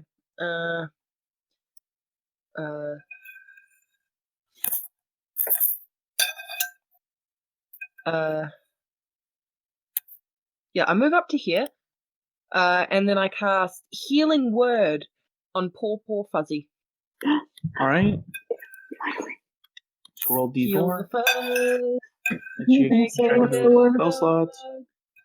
For you and for me and one who doesn't to die. So you heal for just 9 points. Oh, okay. Yes. That's the maximum amount of healing I could give. You are 9 points up. Casimir wakes up with a yawn. What's happening? All right. You're not dead yet, friend. All right. So Tamir, that is your turn. At the end of your turn, the thugs will go. This thug, is going to attempt to attack the skeleton in front of him. And he misses both times. As he's just swinging about, he sees Casimir get up and he's like, ah! He gets harried by the bear. He's like, ah! And the skeleton's just like, ah! And he's just like, ah! And it's just horrible. Ready to roll. Maza, these characters in front of you, they're gonna attempt to swipe at you. Oh, go ahead. I haven't lost health points for like 3 sessions now. I'm ready. Alright, so that's gonna be a 16 and a 2 to hit. 16 hits. Alright, so he gets you with 1 flurry of his scimitar. Oh, fuck. Okay, and he hits you for 3 points of damage. Okay. The other one fires an arrow at you. Just 1 arrow, actually. And that's a 13. Misses. So you're able to dodge that one. But as you appear behind the corner, you hear the voice again, and it says, "Oh, it looks like we have some hell mixed into this battle." Oh. Looking down at you, they say, "Oh, don't worry, I mean no offense. This only makes things a little bit more interesting." I love that word. Alright, so that's gonna be the end of their turn. As Maza, you see that figure. These black veins begin stretching across their face and their hands. Oh. Alright, so that's our turn. Po-jem, it's your turn. Okay. Well, boss fight.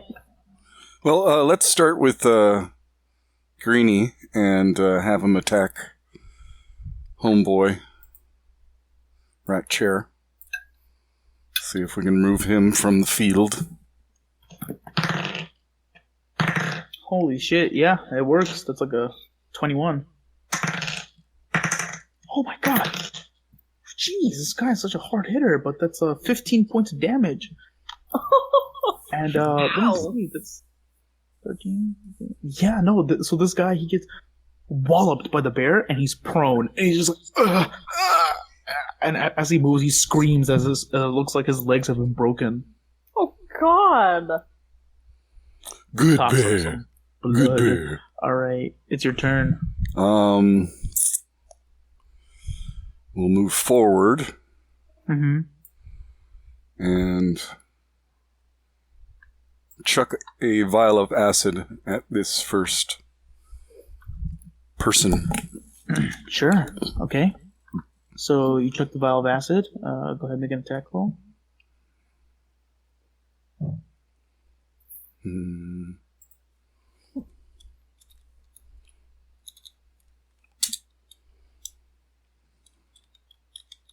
Well, wait a minute. Wait a minute.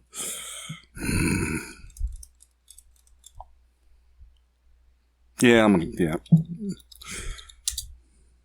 go with my first instinct. And it was wrong. Alright, okay. So the acid goes flying, and they're able to dodge it as it shatters across the ground. They have taken notice to you now. I look apologetic at my gummy bear. I'm trying. Is that the end of your turn? Yeah, and I'll move just a tad back. Sure. Okay. Farron, it's your turn now. Would I be able to move here? Yeah? Yeah. If you have enough movement, yeah. Yeah. Most definitely. Okay, I'll move there, and then This guy is still up, right? Yeah, barely. I'm gonna shoot him with my This arrow. poor guy. He's being ganged up on. Bad day. Alright, yeah, go ahead, roll for damage. Alright, yeah. So as he starts coughing up blood, just he's you fire your arrow, and it lands right into the top of his skull. Just and he's dead. Nice. See, that was 25. So I'm just gonna go here, and then I should be done with my turn. Okay, sure. Casimir, it's your turn. You are now up and at him. Okay. Here we go.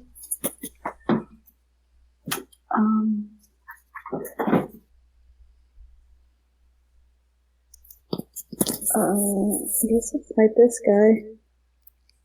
Hey, wait, would that get in the way of the bear if I did this? Well, Yeah. you can also attack from where you were.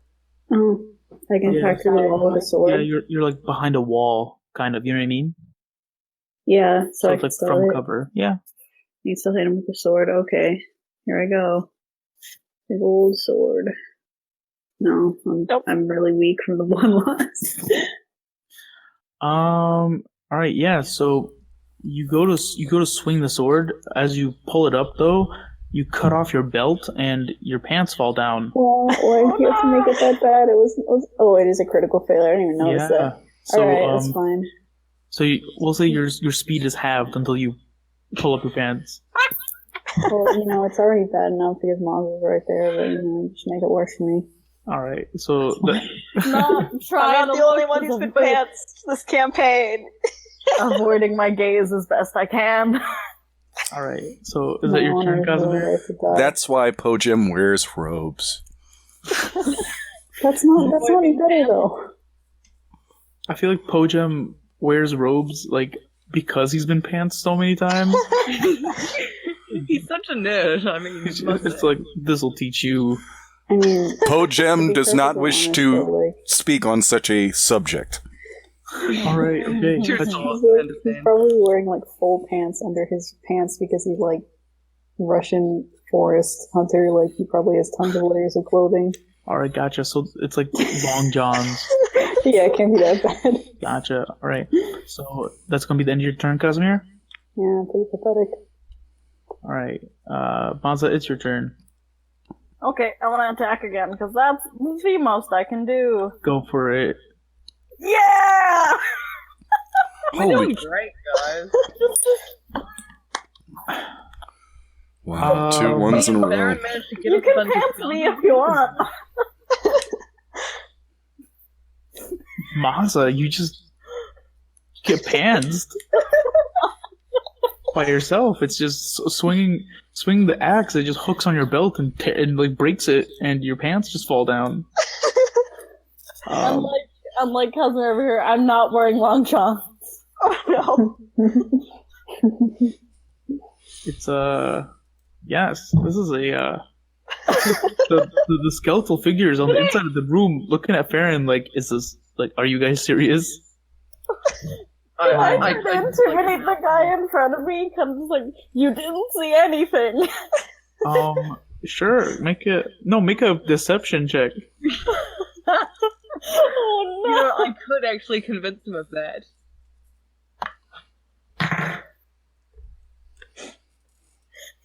He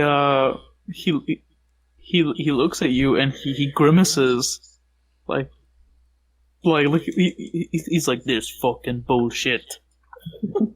All right, so that's the end of your turn.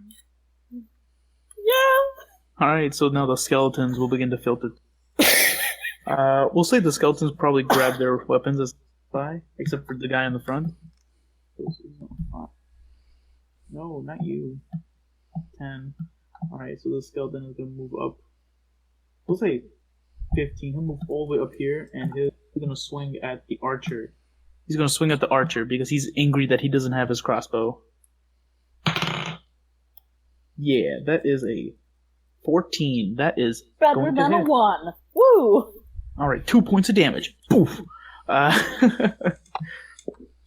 At Better least than nothing. consistent. Yeah, the rest of these skeletons are going to begin to filter through as well. 5, 10, 15. This one's gonna swing with its short sword because it actually has no arm to hold a shield. Wow, 22.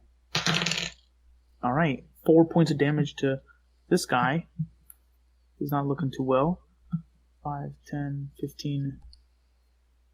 So 20 here as the skeleton begins filtering through. I don't get this guy out over here. We'll just see the bear dragon there. Alright.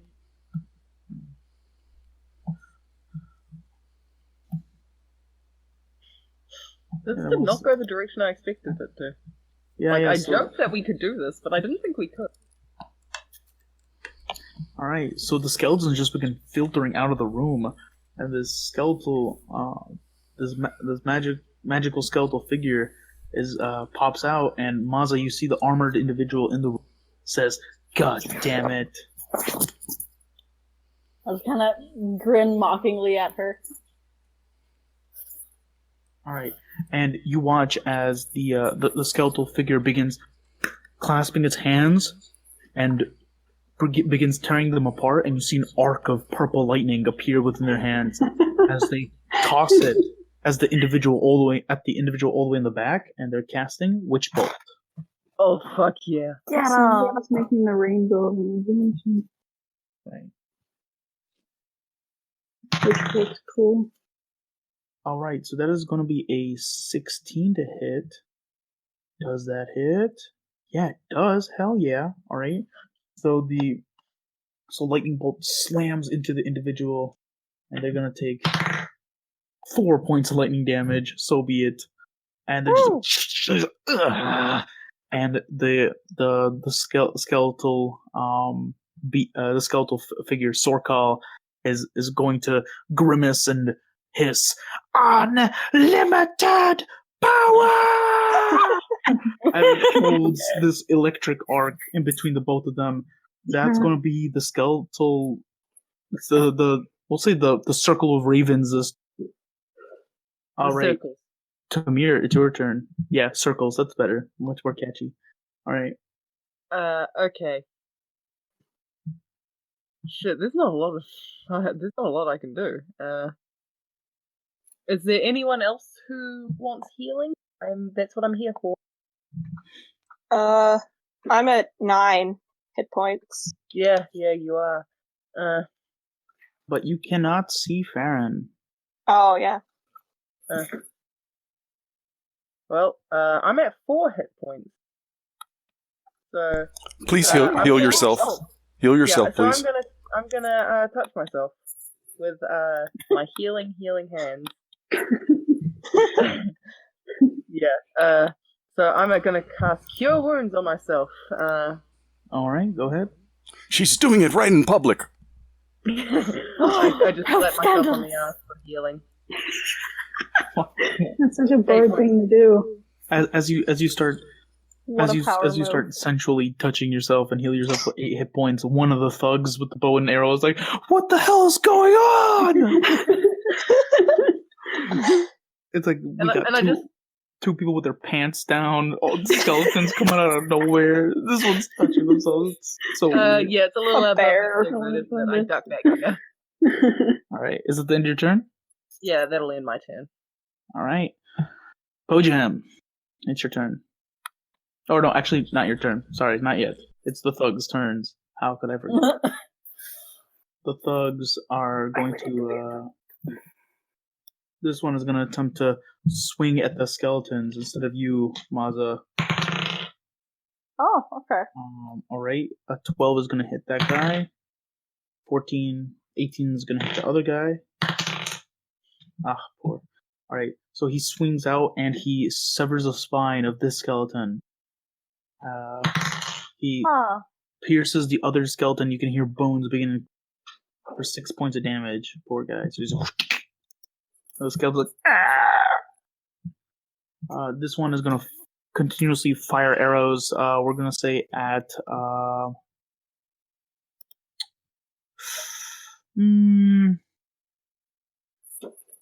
We'll say you, Maza. This is gonna be a 16 to hit. Hits. All right, Maza, you're gonna take 7 points of piercing damage as an arrow embeds itself in your chest. All right, and you watch as the armored figure, its flesh and the metal on it explodes. Ew. As the figure morphs completely, and you watch this strange alien figure stand before you now, purple skinned, What the fuck? purple skinned, almost pincer-like claws for hands, wielding what looks like to be this low red glowing flail in its hand. Ew. On the bottom of its chin, it looks like this writhing, tentacled, almost like a beard, but it's almost as if the beard has a life, a mind of its own, just whipping back and forth.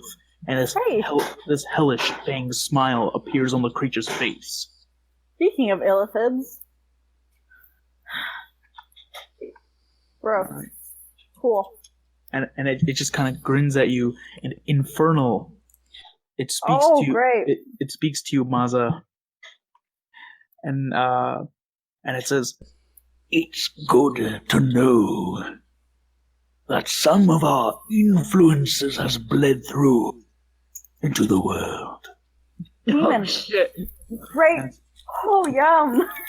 and it's gonna move up 5, 10, 15, all the way up to you, Maza. And as it does, you see the other thugs. Their eyes go wide and they hug the wall. They're just like, what the hell? And they just kind of flinch back. This isn't what they expected when they signed on for a cult, is it? No. That's the end of their turn. Po-jem. Or actually, no, it's not the end of their turn. You gonna attack me? Yeah. Yeah, I figured. Figure might as well attack you. As it swings, you watch as the beard almost flexes and spikes grow from it, and it swings at you. That's 22 to hit. That hits. Yeah. I know what this is. And it swings the flail, and it makes contact with you with a 17. That also hits. All right. So as the beard scratches you, you are going to take 7 points of piercing damage. Okay. And I need you to make a Constitution saving throw.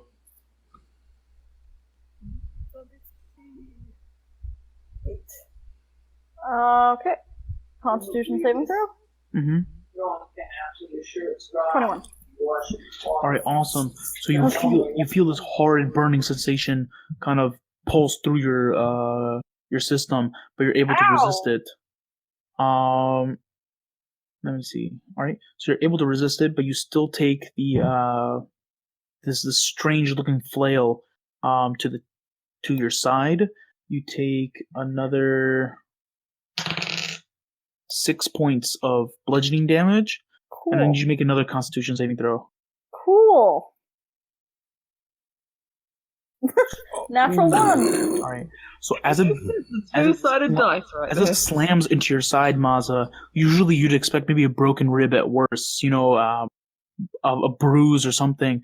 But you see, as you feel the inside of your ribs bleed and this bruise begins to form, you almost see this black shadow just start emanating off of that wound. And you are suffering an infernal wound. Actually, yeah. And at the start of each of your turns, you're gonna start hurting a little bit. Cool. All right, so great. that's the end of their turn. Great. Po-jem, it's your turn. Okay.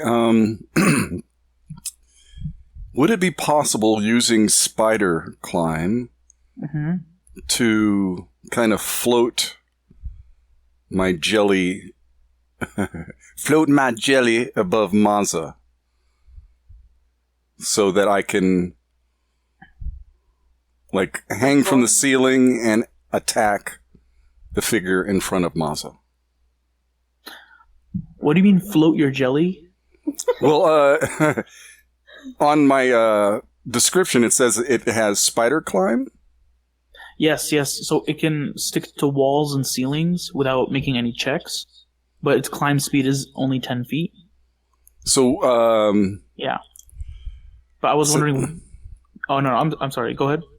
So if I kind of scooched him here and then slowly moved him up, I would kind of maybe get to the side of the wall here. Not exactly the ceiling as of yet. No, not exactly the ceiling, but you would get to the top of the wall. Okay. And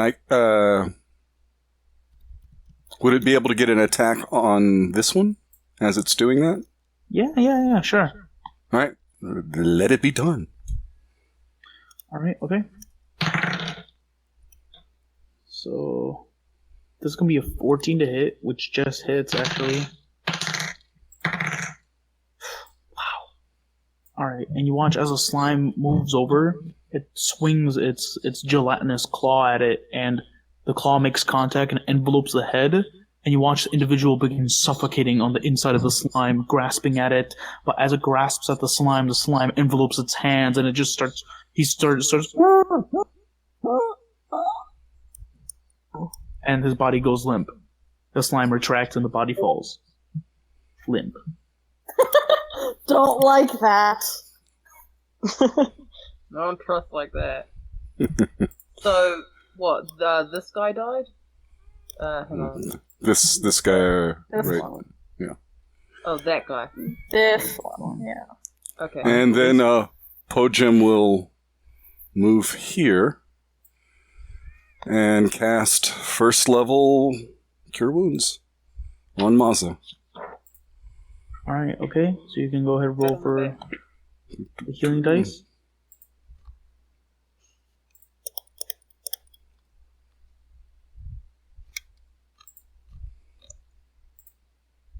Good. All right. Good God. Better Okay. than nothing. Well, I mean, it does benefit from your intelligence, Po-jem. Okay, so that would be +3. All right, so So you get +5. Cool.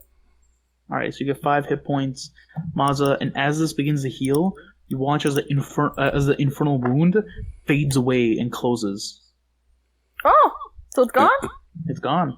And I'll move back about that much. And Farron, it's your turn. Alright, I moved... Holy crap! What just happened? Okay. I'm not sure. It's not letting me move up there. Okay, there it goes. If I move here, can I hit that creature? You could Like, attempt. shoot it? Actually, yeah. You ignore 3/4 cover, so you can go for it. Alright. Use your special arrow. You know, I should have done that. I did not say that, though. As you pull the bow back and you fire, the arrow goes coursing through the air, and as it's going to connect with the assuming jugular of this creature, it lifts up its hand and snatches the arrow out of the air Ooh. Well, that's fun. and just throws it to the ground, looking at you. Just I'm gonna move up here, then. And then sure. that's all I want to do. Sure, that's the end of your turn? Yep. Alright, Casimir, it's your turn.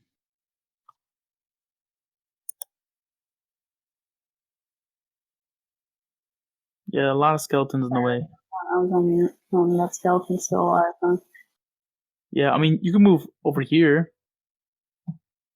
Because that I dude is dead trust him now. against the wall, but I'm brave.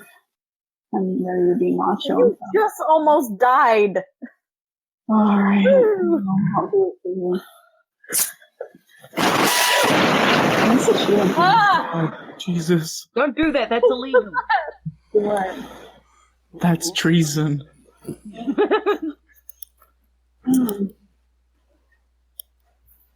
Alright, Someone so put that noise against the firing squad. Ugh. what? That was awful. What? There was a I think- loud I think noise. the mic Like kind a of printer? I didn't hear It sounds anything. like someone was blowing into your microphone. Yeah, I don't have like just headphones. Oh, there it is again! Yeah. It's you, Tap. Hello? Hello. Okay. That's terrible. My computer dropped on the ground for a second and I got disconnected from voice. Oh, fun. Yeah. I'm sorry about the crazy noise. Well, I'm glad Oh, you so took that's care of the the problem. No problem, Tap. All right, Okay, so Tap, what you doing here? Well, I feel like I could be in the danger zone right here, so I won't. Oh, I lost internet. But Oh, shit. shoot him. Oh, at least it's a while before my next turn, so Alright. So I'll try Cosmo, to what figure you it out. doing? You guys think I should stab him? I mean, every bit helps. Alright. I'll do that. Oh, I'm Stab bad. him and move. Who are you stabbing? I guess look at the skeleton out of the way, but it doesn't matter because I got a 10. Purple Okay. demon dude. So you attempt to stab at the skeleton? Yeah. but Wait, I'm an no. idiot. Why would you do that? We worked hard for our army of the under. Wait, so it's okay. So the skeleton's good then. Yeah, you just. Yeah. For right now, yes. All right, fine. Well, I guess well- it'll be the. Well, it's fair to say that I don't think Cosmere would know that, though. I mean, they have been hitting the other bad guys and not us, so. Alright, so, Cosmere, it's up to you what you would judge in that situation. Yeah, I won't. If my friends all scream at me, I don't want to make them upset. How about I just shoot the guy? Oh, I already rolled. Oh, never mind. I guess. Yeah, so we'll say you attempt to swing with your greatsword, but unfortunately, I he's just out of range. no. I try to hit the skeleton. Everyone starts screaming, and I just. Yeah, sure, yeah. Thankfully, you miss. All right, so that is your turn. Mazza, it's your turn. Okay, I'm gonna turn fully to face. And, attack him. Oh! Oh, wow. Okay. I mean, you can't even lift your pants anymore. You're going to be fighting naked at this rate.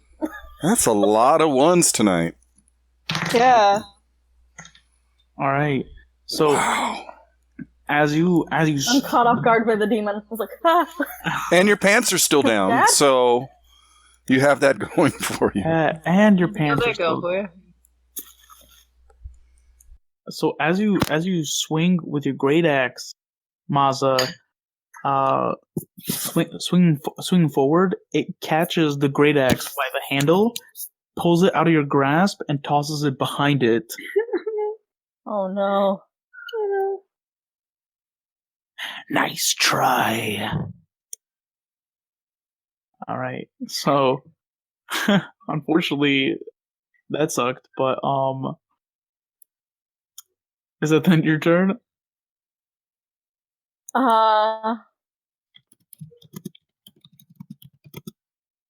Good night. I'm gonna spit at it. I don't know. Sure. You Yeah. spit at it. Pooh. And it lands on the creature's flesh. It doesn't flinch. So that's the end of your turn. Yeah. It is the skeleton's turns. The skeleton will move up here and attempt to swing at the I love devil. We'll say this one moves up here as well. So, ooh, that hits. Oh, that's the same number, so that hits as well.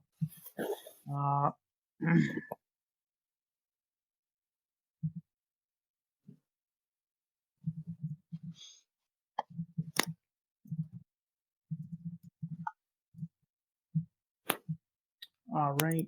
So, creature is actually gonna take. Wow. Hold on. All right. Okay. So you watch the skeletons begin swinging in with their swords, but as they do, it seems to do far less damage than they intended.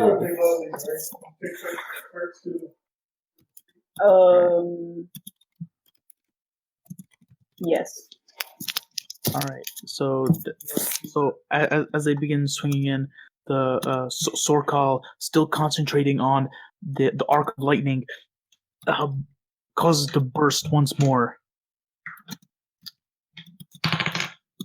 So it takes 7 points of damage,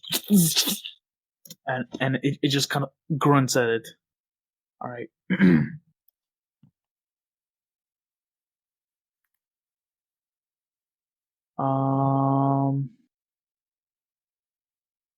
me see. Okay, so that's gonna be the end of Skeleton's turns. Tamir, it's your turn. Alright, I believe I've got everything in order, so let's mess it up a bit. Tamir peeks around the corner and I believe I can see the sky from peeking around the corner? Yeah. From where you are, you can definitely see them. Okay. Tamir's hands start to shake, and immediately he's to who's closest? I think it's Po-jem? Yeah. So he's gonna sprint over here to Po-jem. He's gonna hand him the book and say, take it, please take it. I don't know if Po-jem can take it right now. I'll say it's well enough that you can just pass it to Po-jem. Yep. I'm throwing this book at you and just begging you to take it. Okay.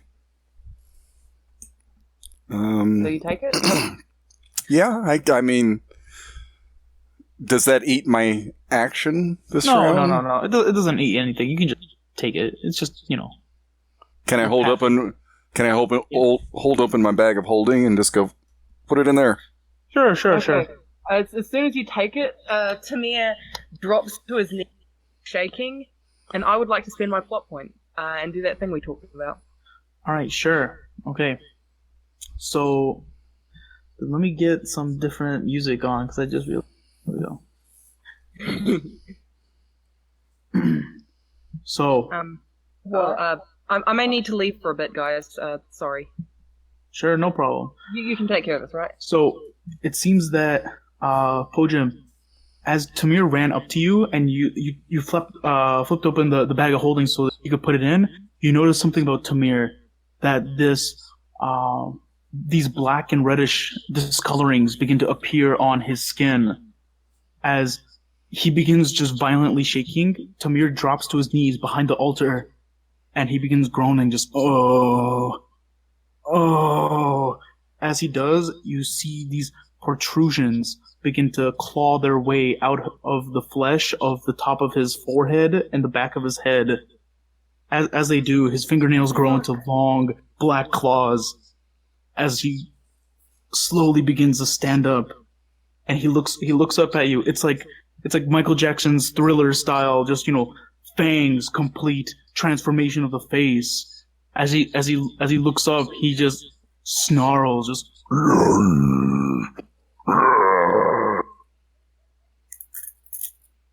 Tamir jumps up on top of the altar, staring down at you, Po-jem, staring down at everyone within the room. But the eyes lock onto the infernal creature in front of Maza, and Maza, you notice its head looks up and locks onto whatever figure now stands on the altar. That's going to be Tamir's turn. What the fuck? Po-jem, it's your turn. Do the thugs go? I thought the thugs go before me. And oh, right, yeah. I'm sorry. No, I'm probably going to be sorry, but go ahead. This thug is going to choose to disengage. And he's going to get the hell out of there. He's like, fuck this shit. That's 10. 15. Does the jelly get an attack of opportunity? Because it was, wasn't it hanging out on, wait a minute. Oh, yes, that is true. It was out here. Sure, yeah. What? Damn, this jelly is rocking its rolls tonight. Woo, at least Don't mess with the jelly! 4, 9. Yeah, so that's 12 points of damage. The guy really takes it. He doesn't get killed, but he's making it out there with his life barely intact. Alright, so this infernal bearded entity is going to look down at you, Maza. And infernal, it's going to say, Another time, perhaps. or let me see. And at this point, it is going to actually shove past you, Maza. It's going to shove past you in an attempt to make forward. So you can attack. Yeah, you can make an attack of opportunity if you'd like. As it comes up, we'll say right here. Oh man, that is definitely gonna hit, yo! As you swing with this glowing greatsword at it. Oh, only 7. Well, it's something. As you slash into it, it actually only takes 3 points of damage. Oh, Instead. it's having. Yeah, it looks like the wounds you're inflicting aren't as great as you thought it would be. Oh, I wish I had things left. As it begins lumbering out, jumping on top of the altar, you watch it and what you think was Tamir begin just locking blows, just back and forth. Let me see. Oh man! As it begins swinging with its beard-like tendrils, the figure that was Tamir grabs onto them, resisting the swinging of it, and then it tries to swing with its flail, but then Tamir deflects that too, pushing the devil back. All right, that's going to be its turn. Po-jem, it's your turn. Okay, Wow. All right. The jelly on now hanging from the ceiling. Yeah. Can move above him or here. Yeah. Okay. We'll move above him and attack that guy. Sure. The ceiling is small enough for that to reach. So he's flanked. Alright, so that is just gonna hit, actually. 7. Alright, so that's gonna be 10 points. Or actually... well, the last one was 2, so it's 1. Yes, it's only gonna be 5 points of damage. It looks like the jelly's not as... in its water-like form. Okay. As it begins bashing, but it still takes 5 points of damage. The creature's looking hurt. Not horrible, but hurt. And Po-jem is kind of suddenly not in a fighting mood, basically. Because before him is this tableau of these 2 creatures he's never seen before. And his researcher mind is just right now, just trying to absorb everything. And just, for later to just sit down and go through everything like history, arcana, just, but but sadly right now, he's just watching. Alright, you can make an Arcana check if you'd like to see what the hell's going on. Absolutely. It's okay. Alright, so from what you can tell, these I'll say what do you want information on which entity? Well,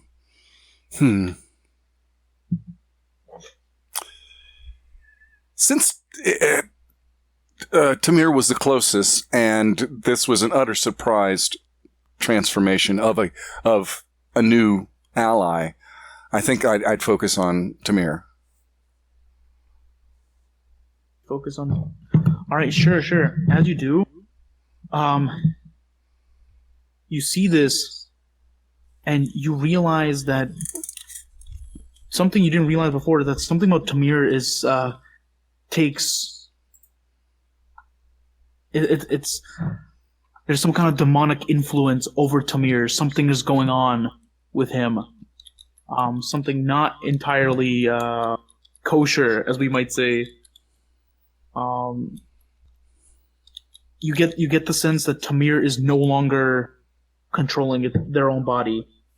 He's been hoodooed. That's a way of saying it, yeah.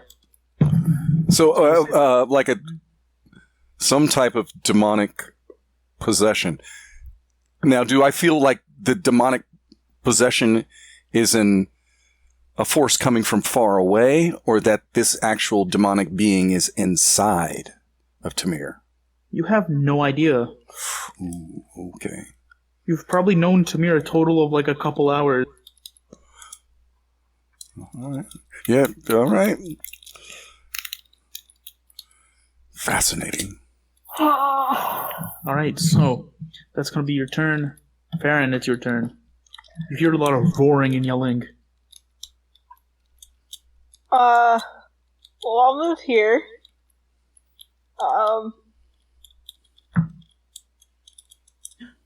What the heck is happening in here? I'm going to aim at the monster I've been aiming at, though. And use that screw arrow thing. Alright, sure. Go for it. Oh, come on. This is not Farron's day. Yeah.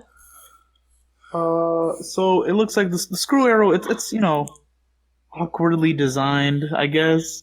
So you're getting used to it. Yeah.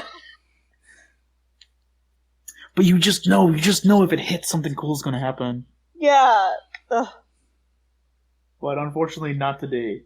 Alright, would you like to do anything else? I'll move back.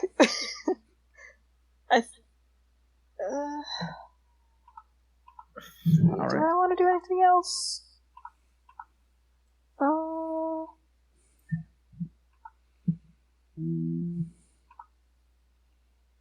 Yeah, I'm good. Alright, okay. So that's the end of your turn. Casimir, it's your turn. Okay. Alright, time to... I think I'll take out the trash. Like, did I miss... I feel like I missed lots of important things in that time. So it looks like Tamir has gone through a, transformation of some form. Oh, no, not my boy. They don't look like or sound like themselves. They're this reddish color with like black, almost like popping veins all over their flesh. They've grown like small ring of horns around their head, and they are making battle with this devil-like creature one-on-one. Oh, the purple guy? Yeah. That's weird. Well, I want to use my sword, Gorgle. Gorgul? Alright, cool. You're swinging it out at who? At the purple guy. Okay, go for it. Do I just use my great sword? Well, if you're using Gorgul, that's the short sword.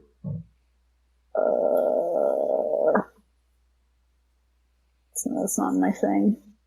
Wait, can I click on it? No. Yeah, I don't have a short sword in mind. Should I just like roll for the do it? Yeah, if you roll a d20 and then add your strength or dexterity and your proficiency to hit, it should work out. Yeah. Okay, let's see strength.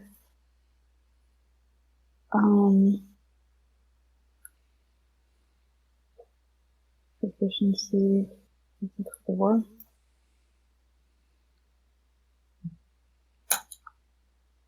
Wow. Natural 20. Amazing. Alright. Great. So you can go ahead and roll 2d6 plus your strength, which should be plus 2. Alright, 9 points of damage. And as you swing out to the back of the creature, it hisses out just, as you cut through its flesh, steam begins to pour out. Something about the weapon seems to affect this creature as well. Alright, so it's going to take that full 9 points of damage. So that's your turn? Yeah, I don't think there's anything else I can do. You guys don't let me die, please, or heal me or something, because I got a cool sword that can hurt him. Alright, okay. Maza, it's your turn. I'm gonna yell out in Infernal, I'm not done with you, you purple bastard. And then I'm gonna attack him. Alright, sure. Go for it. 18. So you guys are like swinging at his legs, basically. His legs and lower back, and his tail. That's gonna hit. You can go ahead and roll for damage. There we go. 15 That's damage. better. Hot damn. Yeah. You slash into him. Cool. The damage is it's not doing as much as you thought, but it's still a pretty big hit. And he grunts. The entity is like looking around as it looks like it's being surrounded. Mm-hmm. That's the end of your turn, Maza? Yeah. Alright, okay.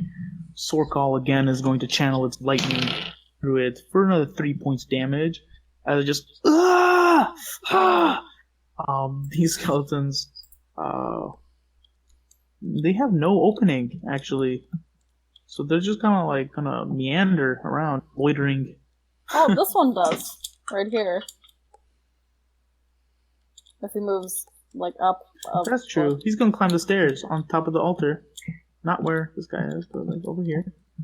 He's gonna go ahead and take a swipe. With advantage. Because alright. 18 is gonna hit. Fuck. Okay. 4. So he's gonna eat 1 point of damage. Oh. So he just like and like pokes him in the arm, and the skeleton just kind of hisses at the skeleton, or the devil hisses at the skeleton. And the skeleton's legs start to tremble. All right, that's gonna be their turn. It is Tamir's turn. Tamir roaring is gonna make 2 claw attacks at this entity, the devil. Oh shit, that's a natural 20. Yeah! That's a natural 20, and that is unfortunately minus. Well, that's about a 15, so that's gonna hit 2. Crazy, I tell you. 3, 6, 4. 1. Alright, so it's only 5 points of damage, unfortunately. Physicality is not doing him any favors.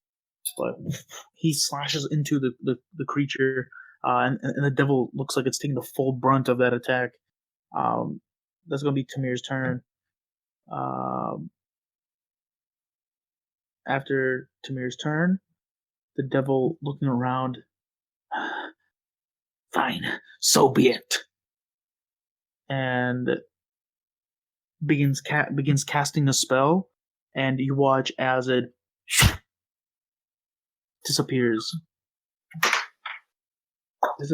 and reappears deeper within the hallway, this chamber over here, and it begins to run. Let's get him. All right. Okay. So that is going to be its turn. Po-jem, is your turn.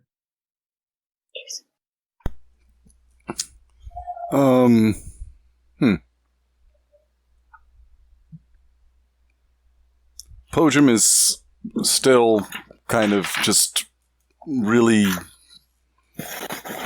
focused, and no problem. I guess the jelly just is kind of just twisting on the ceiling, not having any targets. It's definitely not chasing after anything.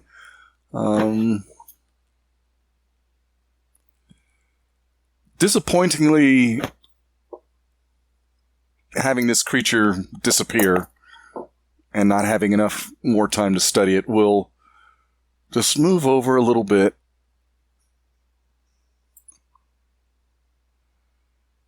and just look at Tamir and just All right. watching his behavior. I'm like, oh, in a second, is he going to attack us all? Or does he have some type of control over this creature? So as these thoughts are going through your head and you walk past Tamir, Tamir's head snaps towards you, like without his shoulders moving, his head just rotates towards you, and this horrible cackling just and he takes a swipe at you. It's going to be a 12 to hit. I don't think that hits. No, that does not. No, it does not. He takes a swipe at you, and it barely mars your face. It misses you, Po-jem, as his claws swipe past, and they begin shifting and rotating and looking at all of you. My friends, I think our new companion Tamir is not in control right now. And I will have the jelly move to just above Tamir. Sure. Alright, that's the end of your turn then? Yep. Farron, it's your turn. If I moved, would I be able to see that creature at all? Or is he just gone now? You're not sure. Maybe if you move deeper into the room, you'll be able to see something, but you're not sure.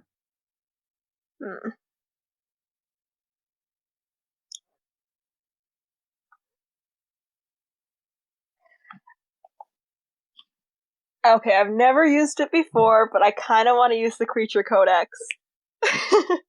Okay. On Tamir to see if I can figure out anything about that situation. Alright, gotcha. So you want to spend a minute studying, I believe but how that... long is... a minute is about 10 rounds. Ugh. Yeah. Just do it. Okay, I'll do that.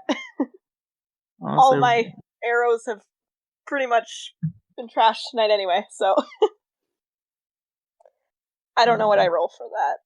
Here, I can click it, or maybe I can't click it. Let me see.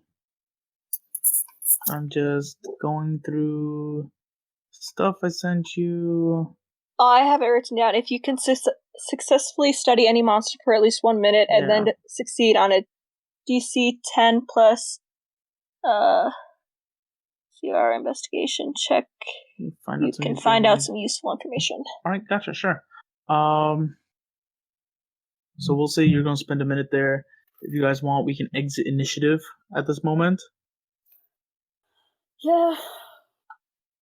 Wait, is Tamir trying to attack us now? It seems like it. Looking around, Tamir seems to like upside down crawl from the altar, or not the slime, but Tamir, towards Po-jem. Wait, is he on the ceiling? He's not on the ceiling. He was on the altar. Okay, so he's on the floor now? Yeah, so he's on the floor now on the other side, just approaching Po-jem. I guess I'll probably move here so I can get a better look, but yeah. Yeah, alright. So as you're out there, Po-jem, you see Tamir just kind of slowly crawling up towards you. Wait, is it his turn? Well, we've exited initiative. Oh, yes, yeah. Yeah, at this if point. If that's the case, can I, run and tackle him? Sure, go for it. Try to, grapple him down? Mm-hmm. Yeah, so it'd be a strength check, or athletics? It's an athletics check. Athletics? Okay. 15. Oh, jeez, yeah, you definitely catch it by surprise and tackle it to the ground as it screeches. Wah! And you're holding it down on the ground now. Wow. All right. Pantsless. Alright, sure, okay. I still don't have pants on. Po-jem, you're still enraptured studying the figure as much as possible. As it begins lashing under. And the jelly, it goes and disintegrates back into water. Its 1 minute is up. Alright, gotcha. Alright, so... Yeah, right. The jelly is gone. Good job, Greenie. Good job. Alright, so you're holding on. Make one more grappling check for me. Okay. Elsa? Another athletics check? 20. Oh, jeez. Yeah, no, you're wrecking it. You're just holding it down as it's trying to struggle free, but luckily Tamir's body is quite It's like alligator weak. wrestling. Yes, except you're the alligator. So as you're holding to whatever this is down, let me see. You watch as it slowly the discoloration on the face slowly begins to fade. The horns begin to almost fall away like ash. What I missed, did it go well? And Tamir is on the floor we made unconscious. The purple thing run away, and then I grappled you because you were going after Po-jem. So This sounds about like how I expected, yeah. Right, yeah, and then Tamir lies under you unconscious. okay, I'll Am I gonna slowly make it get up. Because I've still got hit points. All right. Was so, I able to get anything, or like? Yes, still- with that 1 minute, you can go ahead and make an investigation check. Okay. Hey, Hot nice. damn! All right, okay. So in this case, we'll use Tamir's level as the CR. So that definitely beats it. Nice. So reading this out, you're not sure what exactly this entity is, but something demonic has possessed Tamir. Yeah. Or is in current possession of him. I'm unconscious. All right.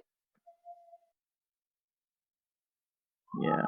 So you definitely get the idea that it is a demon, but not a devil or undead. Mm-hmm. Yeah. That's about all the information you can really glean off of that. Yeah. All right. Woo, Can- demons, am I right? Can Po-jem search also- some bodies? Sure. Po-jem can go ahead and make an investigation check. I'm gonna put my pants on. You know what? Oh, shit. The one person that could... Oh, wait a minute. Can I ask for assistance? From who? I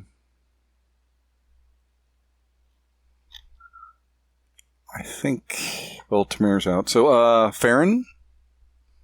What do you want me to do? Just, search these bodies and see if we can find some goodies. All right. Po-jem quickly recovers from his new ally being possessed. Well, he transformed back. I've seen this person before, and they're asleep, so I can't talk to them You can yet. try and wake me up if you wanted, I don't know. So After that transformation, and after you almost, hit me once, and no, Po-jem has enough sense to kind of go, yeah, I'm gonna let you sleep. I would like to retrieve that arrow again. Sure. You go ahead, retrieve it. Po-jem with 23 investigation. Looking around the bodies, ignoring the skeletal bodies whose equipment has long rotted away. On these individuals, as Farron is helping you guys out, or you out, you guys in total find what is about 100 gold pieces. Ooh. About 65 silver, and we'll say 42 copper. Also, among that, you would find about, we'll say, 36 arrows. Nice. Yeah, but well made. They're not, run. They've probably been used before. There are 2 longbows, 2 sets of breastplate.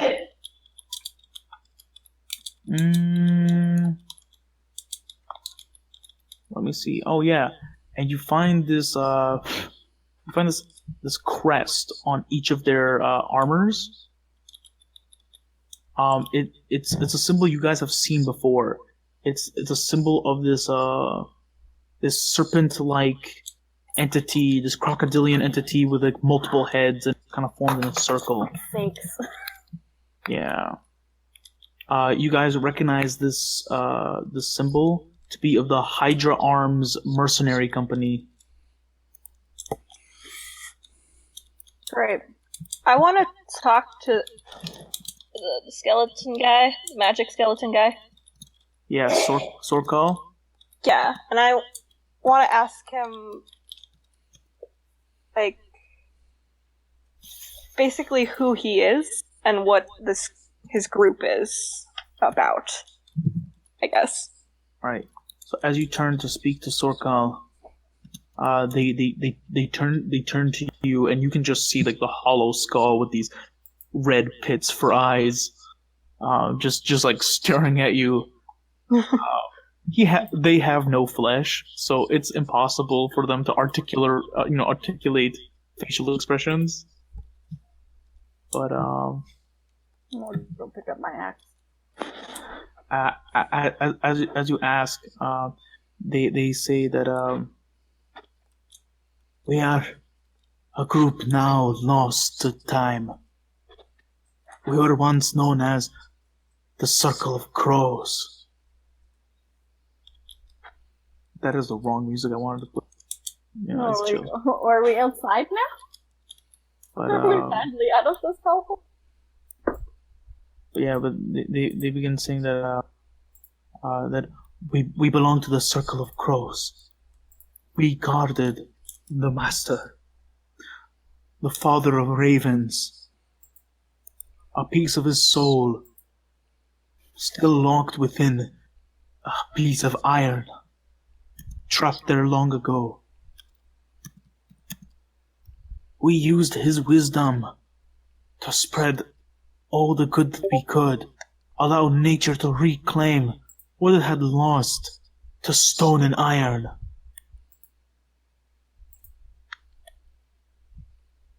Do I recognize, like, who he's talking about, like this King of Crows?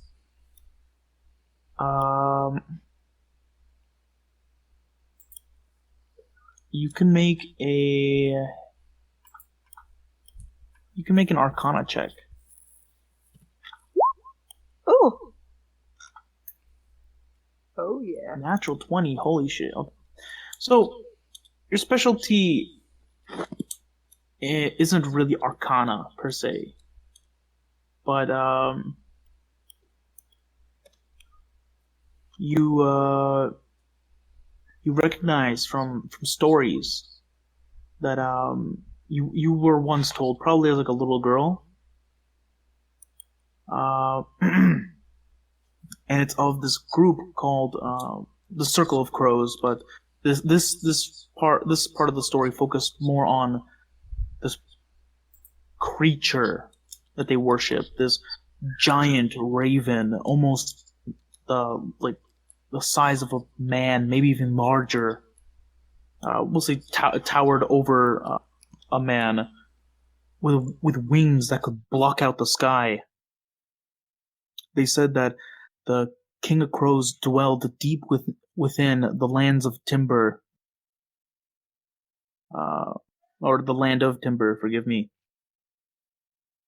But some great hero from Isrania made their way to the land of Timber, fought off these deranged people, and unfortunately was not able to kill the King of Crows, but mortally wounded as it mortally wounded him. And with the help of some of his companions, they were able to seal the King of Crows within a block of iron. And that's kind of basically how that story goes. Huh. Yeah. So what's I'm gonna ask him. So what do you want us to do with the suit of this armor exactly? So they look at you with their horrid, rotted skeletal face, and just kind of like hissing to you. Take Volise far from here. Take the master, where no land of metal will take him away. Or hide him. Or find him a new champion. Huh. We got options. It's great.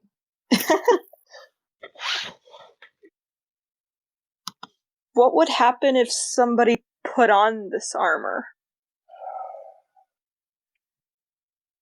Then the master will determine if you are worthy or not.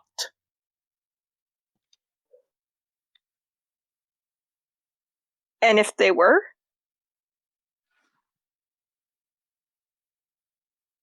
And they just look at you they pause for maybe like a moment. And if they are, his great boons and gifts would be bestowed upon this warrior, and they would walk the lands with the power of crows before them.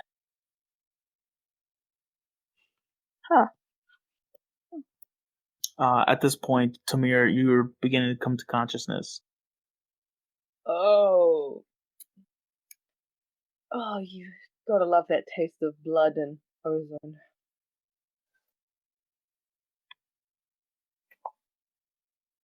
Yeah, I just kind of Sure, sit up yeah. unsteady. I went to pick up my axe and I want to like explore the room a bit. Gotcha. Ooh. I'm gonna get him. My bones. So Maza, as you enter deeper into this chamber, you see a room, where at the end of this room, like over here, there seem to be what look like to be these stone slabs, which must have had engravings or writings on them, but they've been defaced and carved and broken away, so it's impossible to tell what they could have said. But throughout the room, you see what looks like these rusted, gnarled, bent, broken, oxidized cages. Pretty large. They're about maybe like 3 feet, 4 feet tall each. So like really, do they look like really elaborate big bird cages? Basically, not elaborate per se. Just maybe large. Yeah. Yeah, basically large. And you can see what looks like to be rotted feathers. You can see what look like to be dead crows within them. Lovely. Yeah. Yeah. Can I need to do that? Can I do a check around the room to see if I can see anything extra? Yeah, you can go ahead and make a perception check. 7. Alright. So looking around with the 7, unfortunately you're not able to spot too much. Okay. Don't know. Yeah, alright. Casimir, was there anything you wanted to do? Well, I'm gonna chase that guy. Like, he's still running, right? He's gone by now. It's been some Where did time. Po-jem go? Well, it has. I mean, He went up to the room. I'll go up here, I guess. I know it's been some time, but I haven't got a turn since then. Nah, sorry. I can't. Yeah, I'd like to follow after Po-jem. He is. Hang on. Alright, sure. I'd like to crush all these pots in anger. I don't know where Po-jem is. He's up here. Up above. Oh, I see him, yes. Good to see you've returned to yourself, friend Can I have Tamir. my book back, please? Thank you so much for holding it. Can I have my book back, please? What book? Book that I gave you. You didn't give me any book. I'm not an idiot. Give me the book you put in the back thing. I'm joking. Here's your book. I would like you. We all must sit down as soon as we're able and discuss many things. I think about our lives, but at this current moment, I'm glad you're awake. Could you help me search this room? Oh, yeah, sure, no problem. All right. So, what kind of roll is that? Are we both doing a roll, or is it giving advantage? How are you guys searching the room? I could do investigation. That's my highest with a +5. If you got a higher perception, you could do perception, No, and I it's could. a +4 on both for me. Okay. Investigation. I'll assist. Alright, sure. Looking for the secret doors. Alright, Po-jem, go ahead and make investigation with advantage. That All right. 23 will work. Better than my 7. So Po-jem, you're able to see what looks like a trail of ichor that leads over here.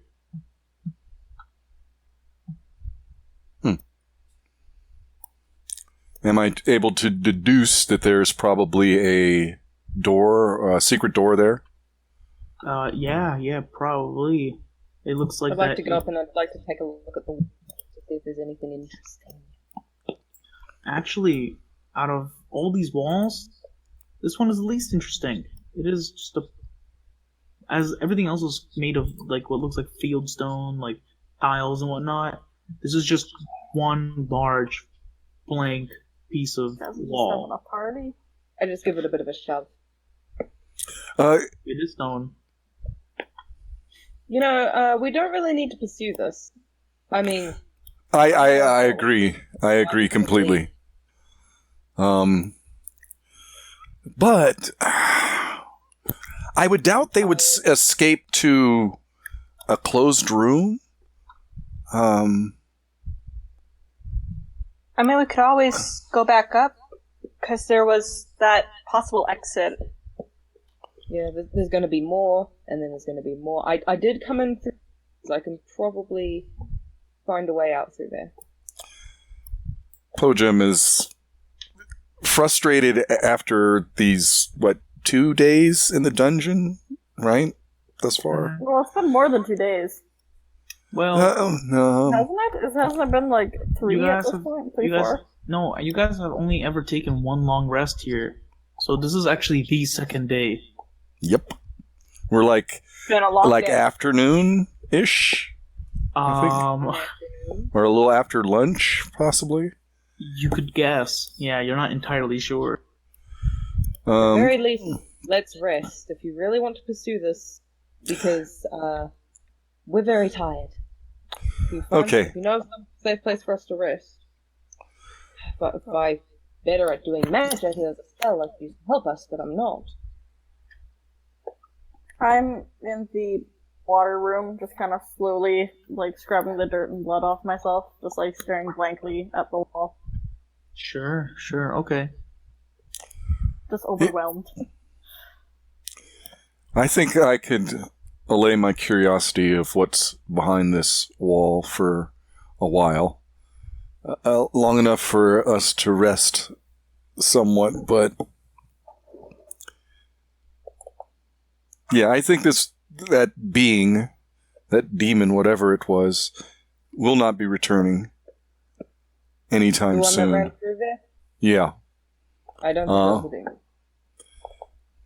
What do you think it was? I don't know, I just love a demon. No, I walk away. Okay, sure. If if we're going to make camp here and not lose our progress, I'd suggest doing it in one of the side rooms like this, the well. Oh, hi there, Ace. Yeah, the room with the well, it's got one entrance, one exit, it's easily guarded.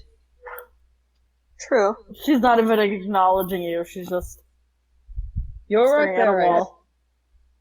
Ace. I poke her on the shoulder gently. Hmm? You're right there, Ace. Are you talking to me or? To barbarian with horns. Oh, okay. Maza? Yeah. Just Yeah. overwhelmed. Understandable. We should rest. We really should rest. I know I need to rest. I kind of grab one of my horns. Well, the only horn that's left. Are all devils like that? I mean, I don't really make a habit of talking to devils, inviting them in for tea. Was that a devil? I admit my field of study hasn't focused. So, maybe? Interesting. She'll just kind of just close her eyes. And We need Po-jem? to rest so we don't die. Po-jem would like to set up a trap Uh-huh. using materials around us and that I'm carrying. I believe I just need to make a sleight of hand, and whatever Okay. that sleight of hand is the DC of the trap. Are you in the room with us, or? No, I'm back in the room where Okay.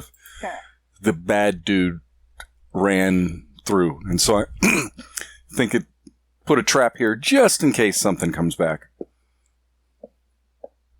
I don't have the immediate trap making rules on me at the moment. I know there are, but we'll use those substituted for the moment. Why not? Sure. What are you trying to make this trap with?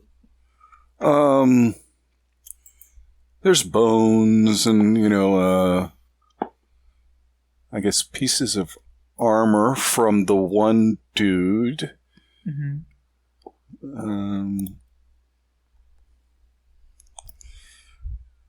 Po-jem is loath to touch the cages. They're too beautiful and immaculate to be Well, they're not the same as the one in the other room, but still, there's an echo of cages. I think he's developed like something kinky, old Po-jem, right here. First the barrels, now the cages.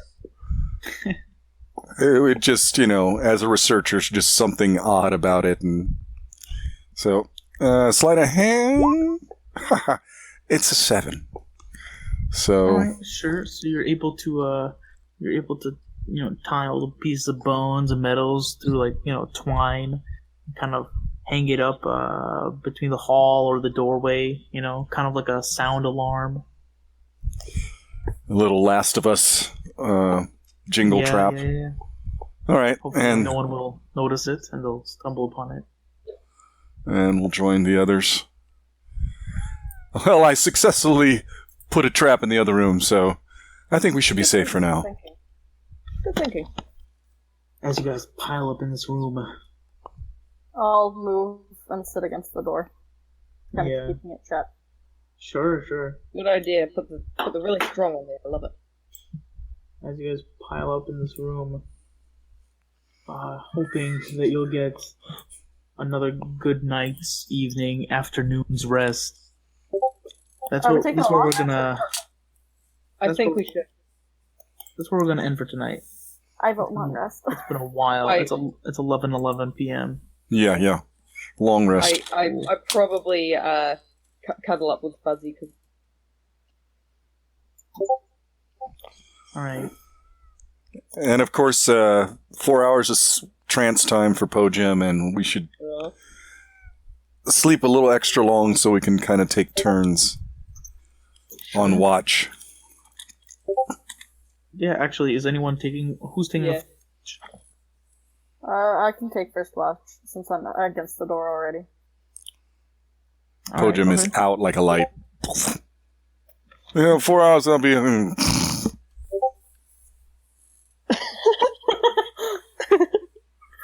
right. Okay, so you guys take this long rest here. That's where we're ending for tonight. Hell yeah. Oh boy, that was a hell of a session, Yeah, a lot happened there, I think. God. And what was what lesson did we learn? Don't open doors. Don't split the party. Don't open doors until either myself and I believe Tamir peruse it. I can't believe I'm the responsible one. I've been with you for all of an hour and I suddenly start growing horns and going feral. Well, you've proven to Po-jem thus far that you are a person of intellect. And yes, you in the beginning, I think you did a little rushing, but I understood that as your drive to get this book. So Po-jem is, another scholar that pleases Po-jem very much so. No. All right. So I just want to mention as well that Mazza is like having a crisis. I noticed. Yeah. Mazza, would you please pull up your pants? Oh no, her pants are on. She's fine. Her clothing is all secured. I think with the way things work, Tamir would know that you tackled.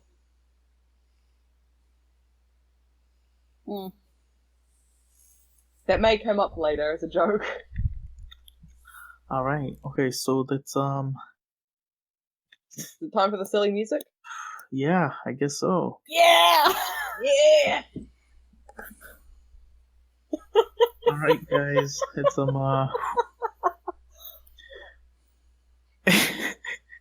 it's that time of the session where after the welcome to Plot Point Palooza, everybody. This is Jesus Christ. I am mentally exhausted. Yes, Tapioca. There is like music amazing carnival music. You're Roll20. missing it. Fucking all right, guys. Let's get to the fucking voting, okay? You guys know how this works. Roll20. That might help. Turn up. Yeah, I think you got to go to Roll20. Yeah, it's the gear icon. I will start. All right, yeah, let's go with this, man. It was a toss-up between Ray and Bookie. The fact that Ray convinced this bony dude to give her the book with the suggestion spell, and then was like, okay, I'm getting my ass handed to me. I need to change up tactics, and just was like, hey, look, I'll take the armor out for you, no problem. That was really good, but there's a negative, like, you ran in there amidst those people. You put yourself in that position. And I had my reasons. I know, it was the drive and motivation of your character. I mean, you are a driven person. Obviously so. So I can't fault that. But Bookie with the, hey, why don't you come help us? With Sorkal. Yeah, I'm surprised that worked. That was beautiful. That was lovely, because we were going to die. Well, Po-jem wasn't going to die. Po-jem was going to run. And I was just like, man, I've never had a character just bounce on other players, but Po-jem really wants to live. So I'm glad that didn't happen. Thank you very much, Bookie. And you get my vote. Thanks. All right, okay. So, one vote for Bookie. Who we got up next? I'll go next. Okay, so, well, yeah, Bookie tactics there were, like, really excellent, I want to say. Like, you outbarded me, the bard, which I'm very impressed by. But, I'm really fascinated by by Mazza right now, and her roleplay in a crisis. Like, you can kind of see what's going on, but not explicit, and I think that's, like, really well done and interesting, so I'd like to throw my vote for Damn. All right. So there we go. 1 vote for Sam out here, yo. All right. Who wants to go next? I guess I can go next. Like, All right. yeah, I really like the whole Mazza situation right now, but also I like if it wasn't for Tamir, I wouldn't have been able to do that stuff. So It was a jump with it. yeah, we probably would have died. So I'm gonna give it to Tamir. Mm. Also, actually, I should throw in for Mezza again. Thank you for holding. Aww. Sorry, you cut out. I just wanted to say, Mezza, thank you. You got that idea. You stuck with it though. All right. Thank you so much. Sam, you're the last one. Okay. Tactics were really impressive this game. Wow. Everyone had good ideas. Like if I could give it to the bear jelly, I would. Bear jelly was awesome. The bear jelly was the only one that was rolling well. True. That The bear jelly absorbed our luck. There were so many like natural ones. That was incredible. But I'm gonna give it to Ray just by the fact of the turning into the gigantic beast using a plot point. Like what? Yeah. Yeah. All right. So that's the final vote has been submitted. All right. Well, I think everyone did like amazing this session. This was like a lot of stuff went down. I can't even begin to like pick apart everyone's role play. I mean, between Ray using, that plot point and just conversing with the with the skeletal people. Bookie, you just going at it, trying to speak Wraith, attempting to convince the Sorkal, the Circle of Crows, just like digging deeper into their history. It was awesome. Bashiri finally effectively using the slime, which turned out, I'm not gonna lie, I think it might be a little overpowered. I'll go through the numbers again, but I loved it. That was awesome. Yeah, we should go through that. Yeah. Mazza, that immediate just like conviction, this hate for the devil, that was pretty interesting. Actually, the aftermath of that too was that I feel like that'll be interesting to see where that goes. Yeah, I'm excited.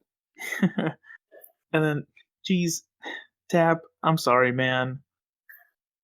You had it rough this session, but overall, it's always.